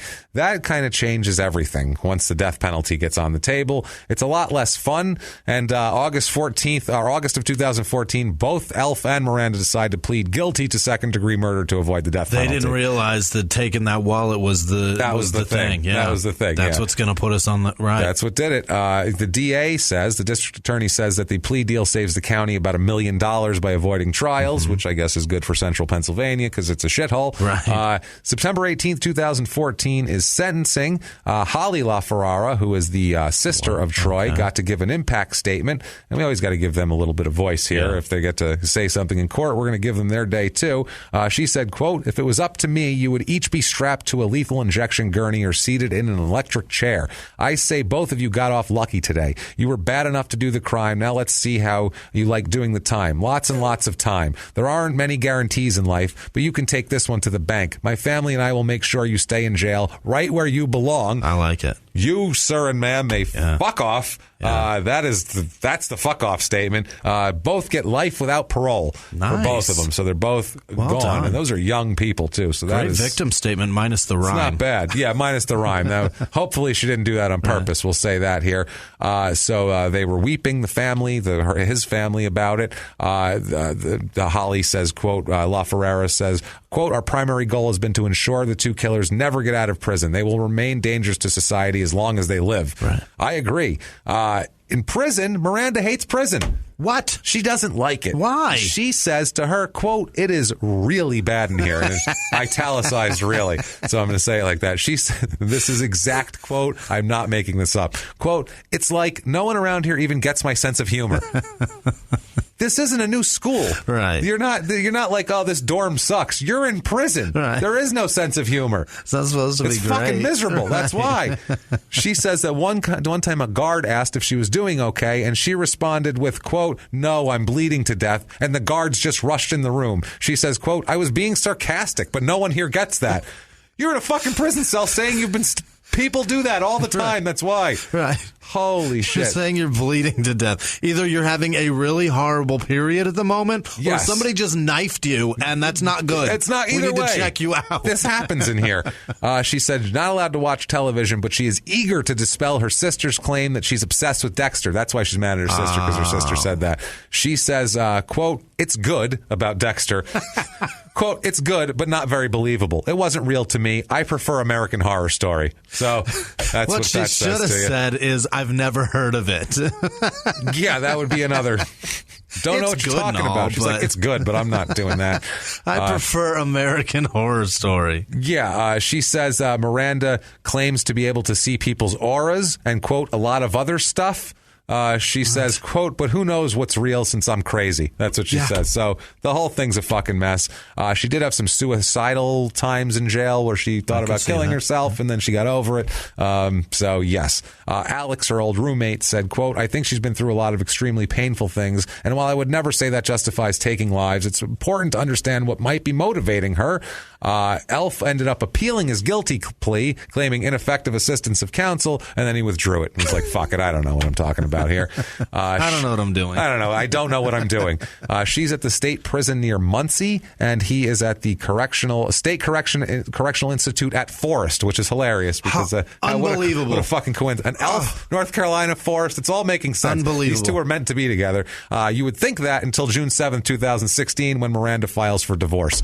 If these two crazy kids can't make it work, she claims the marriage. A couple that kills together. Remember, they're supposed to stay together. She says that the marriage has been irretrievably broken, and she cites in the divorce complaint that they've been separated since they were arrested, and that sort of thing. She also is allowed to file as a poor person to avoid paying fees. Maybe that's why there's divorce rates higher, even though they're poor. In Pennsylvania, you can apparently do that. She also, they talked to Elf about it, and he's distraught. He says, quote, I still love her. He's like, I don't understand what's going on. Maybe it's because we haven't seen each other because we're both in separate prisons. Yeah. That's a possibility. The wife, Colleen, says, quote, they got what they wanted. They got their 15 minutes. I wish people would stop giving it to them. Sorry, Colleen. Yeah. But we did make fun of her, so that's fine. She also adds, quote, I hope they rot in hell. Miranda says she belongs behind bars. She's okay with it. Miranda says that. Yeah, she says, I belong behind bars, quote, I don't want to hurt anyone else. So that's that. Troy's sister, Holly, will give her the last word. She says even if they each serve 50 years, they will still not feel any guilt or sympathy. They completely lack empathy. They have no conscience, no remorse, no moral compass. They lack the most basic element of humanity. These two are fundamentally flawed people who are rotten to the core. Wow. Fuck. Troy is buried at the Whitmer's Evangelical Church Association Cemetery in Port Trevorton, Pennsylvania. That is Sunbury, Pennsylvania, and North Pole, and a little bit of North Carolina, and a touch of Florida, and a touch tip-top of Texas. Holy shit. Sweet Pete. That's a fucking crazy story. It really is. If you like that story, please get on iTunes. 5 stars would be wonderful. Doesn't matter what you say. Not for our ego. It's that damn fucking goddamn funky algorithm that iTunes has. Jazz hands. Jazz hands. Yeah, if that's not enough for you and you want to be one of our heroes, you can do that. You can, absolutely. You can do that. First of all, you can go to crimeinsports.threadless.com to get some gear or get some tickets for live shows at shutupandgivememurder.com. But even a bigger hero, the thing you can do is go to patreon.com/crimeinsports. You can make a donation there or head over to PayPal using our email address, crimeinsports@gmail.com. And God damn it, I can't tell you. Did you notice this episode? Did you hear any commercials? None. No. So you guys keep this alive, honestly, because it's all we get out of this. So thank you guys so much for everything, because you've really kept us afloat and you're keeping us afloat, and we cannot do it without you at all. It would just crumble to the ground. It truly would. And saying that, Jimmy, why don't you hit us with the list of people who are goddamn heroes? Who's keeping us alive, Jimmy? Hit us with it. Strap in, because here we go. It's a long list, guys. Really we're late in the episode already. As you can see, it's going long. So we're just going to say the names out. It's been 2 weeks and you guys have been amazing. You guys, we love you to death. We just don't want to make the show 3.5 hours long. So Jimmy's going to buzz through the names. We're going to say them all. We're not going to joke about individual names. Jimmy, hit us.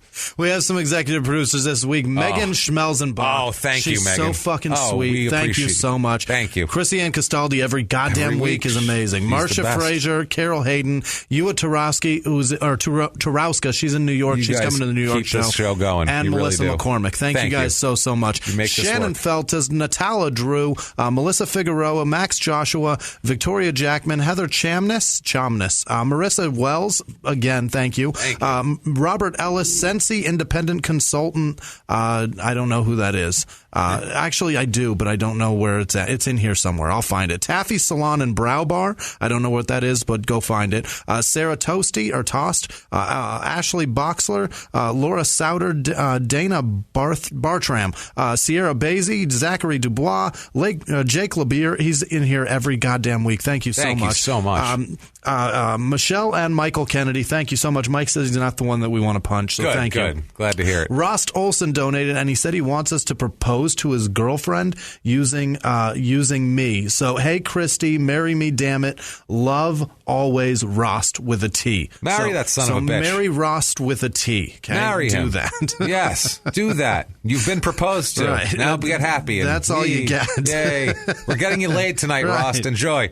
Lindsay Rader, Jennifer Lamb. Jennifer, you're terrific. Thanks. Keep going. Keep moving. You're doing great. Susan Olgis, Cassandra Meyer, Jesse Hartman, Morgan Peterson, Carolyn Hoffman, Kelly Snyder, Allison Keller, Lyft driver, Dan up in... Dan Rogers. Dan Rogers. He's terrific. Thanks, Dan. We'll see him this weekend. Right. You're damn right we will. I can't wait. Rabina Bryans, I think I said that. Dana Grayson, Stephen Manson, Stephen Manson, Jessica Sritter, fucking nope. Sridhar, I don't know. Terry Staudinger, Heath Mauger, Sherry Jones, Carrie Jeffrey up in Portland. That is Joe's girlfriend. Thank you so much, Carrie. Appreciate it. Jennifer Matthew, Nicola Bryan, Kate Myers, Veronica Kelly, Angela Banks Mason, Michael Bailey, Shane Rayleigh, K.A. Keat, Andrea Ramey. Thank you so much, Andrea. She did both PayPal and over at Patreon. Athena Patel. Thank you, Athena. We'll see you soon.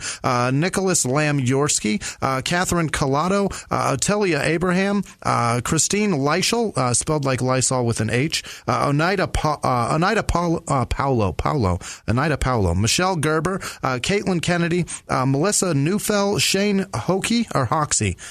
Sean Hoxie. Fuck. James Cook, he's in here every damn week. Thank you, brother.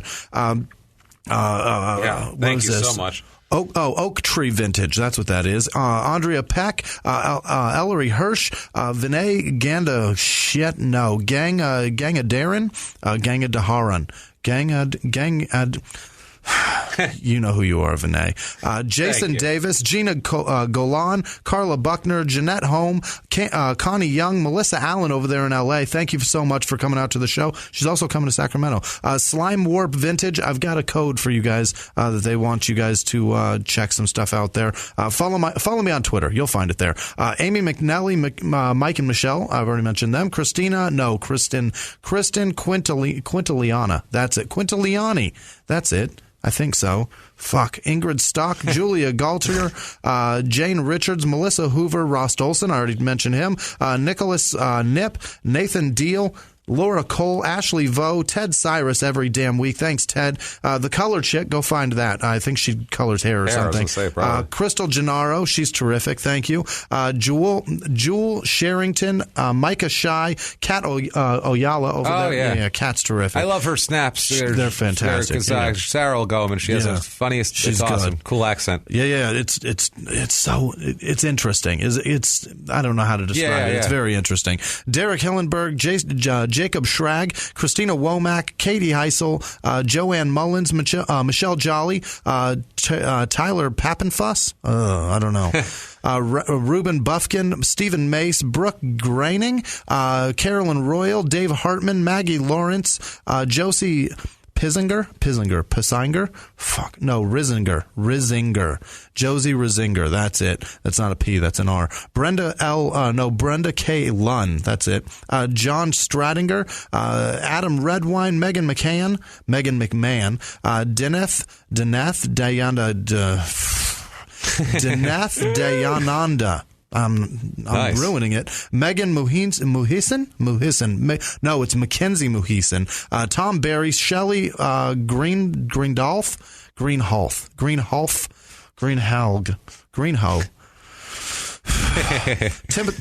Timothy Childress, Carol Feely, Des Arthur, Guyanne Reese, Jordan Barrett. She came out to San Diego. Thank you so much, Jordan. Bonnie Milne.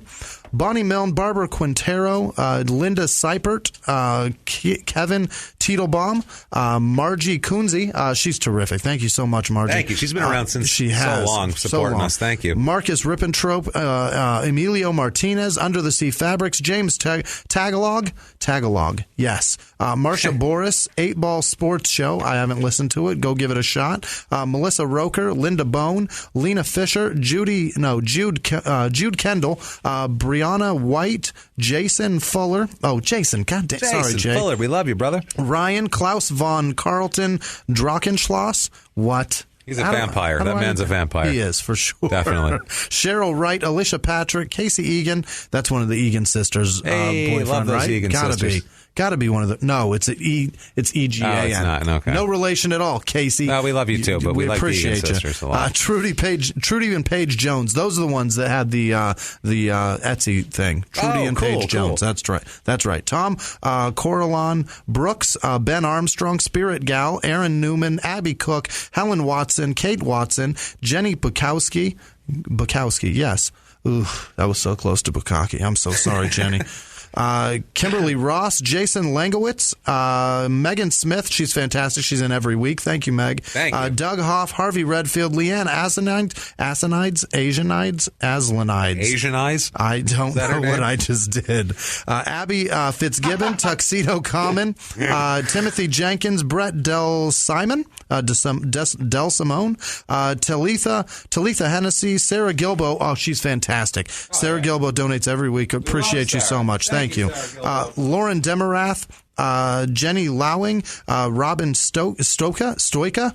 Robin Stoika, that's right. Joanne, with no last name. HCK Group, Thomas Bellotti, Jessica Nicka, Mary Faust, she's fantastic. Matt Bottini, Alexis DeVries, Janice Hill, Lena Nem. Zach Dubois. Araya Strauss is in every week also. Thank you, Araya. Emily Stamper, Jennifer Loss, Alyssa Hillis, Cassie Rhodes, Chris Backey, Martin Edwards, Amanda Guillen, Melissa Figueroa, I already said her, I think, Jen Armstrong, Laura Blakesley, Katie Hines, Andrea Ramey, Kelly Schulte, that's it. Hey. Jenny L. Ruby, Jill Kressel, Ashley Doyle, Heather Westerfield. I think that's right. Rick Freeman, Emily Which means it's not. Right. Emily Bartram, Sarah Broom, Desra Glover, Jessica Clark, JB Emery, Wynema Van Zant, Aaron Dalton, Katie Jo Jackson, Mercedes Ordonez, Heather Jean. She's the one that knits. Oh, yeah, Heather Jean from Detroit. We met her in Detroit. She's awesome. Brad Davis, Stephanie Tucci. Hey. And she threatened me and told me if I... Stephanie Tucci. How could you fuck that up? Aaron Kurd, Stephen Smith, Estee Langlis. When's fucking dinner going to be ready? Let's go. Get in there, Stephanie. Skylar Legg, Stanley Bunch, Leslie A.P. Logis, Brooke Wagner, Andrew Eastwood, Charlie Butel, Sarah Adams, Brent Seiler, Ruth. Oh, Charlie's Craig's brother. Stephenson. Oh, is he? Yes. Thanks, Charlie. Thanks, Charlie. Good looking out, buddy. Yeah, brother. Libby Payat, Rebecca Steckler, Jessica Hartke, Tracy Pryor, Pamela Strauss. I got that one. Pamela. Bang. Hey, take that. Boom, pow. Terry Staudinger, Chris, with no last name. Andrea Calkins is fantastic. Thank you, Andrea. James Pugsley, Kristen Merritt, Jessica Andrews, Catherine Coase, Den Hendrickson, Tanner Mix, Jessica Shannon, Carrie Aretta, Katie Dodge, Sean O'Neill, Andrew Rupp, Megan with no last name, Bryce Kerr, Kitty McClare, Colleen Fleming, Alyssa Carlucci, Bernadette Robinson, Caitlin Enk, Dana Bartram, Megan Shattuck. That's the one. Oh, okay. That's a different one. Never mind. She's been around for a while too. Yeah, she's Meg's awesome. Donated a bunch of times. Thank you. Thank you. Kristen Reese, Megan Daly, Christopher Galarza, Matt Dill, Scott K. I love Tom Brady. That's the one that I don't want to say, but yeah, I am Jimmy Whisman, and I love Tom Brady. Fuck. That's all right. Whatever. It's okay. Crystal, we'll do anything for money. It shows you how poor we are. Brianna Kalinin, Tamana Von Pelt, Maura Matvey, yes. Leslie Chatham, Crystal L. Weiss, or Mekarick. Nope. Or Machik. That sounded good. Armorchick. I'm going with that. Last one. Home stretch. Haley Garena. Parker Adelson. Why did I say Scott? I don't know. What did I do? Sherelle Taylor. Rob Williams, Quinn Riley, Nicolette Kiseleff. That's a tough one. Elizabeth McDade, Chris Dosser, Jade Smith, Cale Washington, Otilia Abraham. That's what it is. Colin F. Spencer. Thanks, buddy. Lana Ring, Heather Beauchamp. Yes, Beauchamp. Heather Beauchamp, Stephanie Pirtle, Lindsay Jacobs, Troy Joseph Graham, Carrie Doberly, Tara Miller, Katie Mixner Croft, Charlotte Karuba, Kwan Yi Chan, and then Cynthia Lampum. Thank you so much. You guys are fucking amazing. Everybody, that's amazing. We cannot thank you enough. We're beholden to you way more than any company, advertisers, network, anything else. It's all about you guys. And thank you. We love you to death. And that's real. We really, really appreciate it. It's been really great meeting you guys out at these shows. That's really my favorite part. Come to a live show. Yeah. We've had so much fun. We're kind of seeing who our audience is, and it's everybody, man. It's different people. It's just hanging so with you much guys, fun. Drinking with you. At San Diego, somebody brought a bottle, passing it around. I drank out of a bottle that a bunch of them drunk out of. We're having a great time. Parents coming with their 16-year-olds. I love that. This is the only thing we do together. I can't get enough of that. Show. That makes me so thank you guys so much for everything. You're making us, supporting us both financially and emotionally. Yeah. And we appreciate it very, very much. And we will keep coming back. And what if one of these people wanted to get a hold of you and tell you something, Jimmy? You can find me at Whisman Sucks, WHISMAN Sucks on Twitter, Instagram, and Snapchat. I appreciate you guys, everything that you send, you tell me. I appreciate all of it. So thank you guys. And I am at Jimmy P is Funny. You can find me there, or copy and paste my last name from the show description if you want to find it that way. Do that. You can't get rid of us. We'll keep coming back. Yeah. And until next week. Oh, we are a rash. Until next week, everybody. It's been our pleasure. Bye.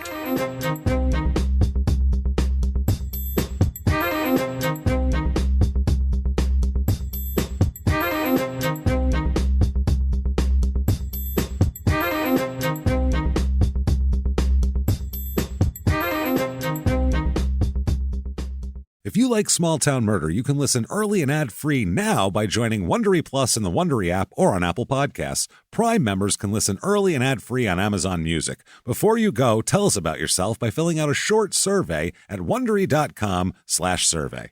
A few miles from the glass spires of Midtown Atlanta lies the South River Forest. In 2021 and 2022, the woods became a home to activists from all over the country who gathered to stop the nearby construction of a massive new police training facility, nicknamed Cop City. At approximately 9 o'clock this morning, as law enforcement was moving through various sectors of the property, an individual, without warning, shot a Georgia State Patrol trooper. This is We Came to the Forest, a story about resistance. The abolitionist mission isn't done until every prison is empty and shut down. Love and fellowship. It was probably the happiest I've ever been in my life. And the lengths we'll go to protect the things we hold closest to our hearts. Follow We Came to the Forest on the Wondery app or wherever you get your podcasts. You can binge all episodes of We Came to the Forest early and ad-free right now by joining Wondery Plus.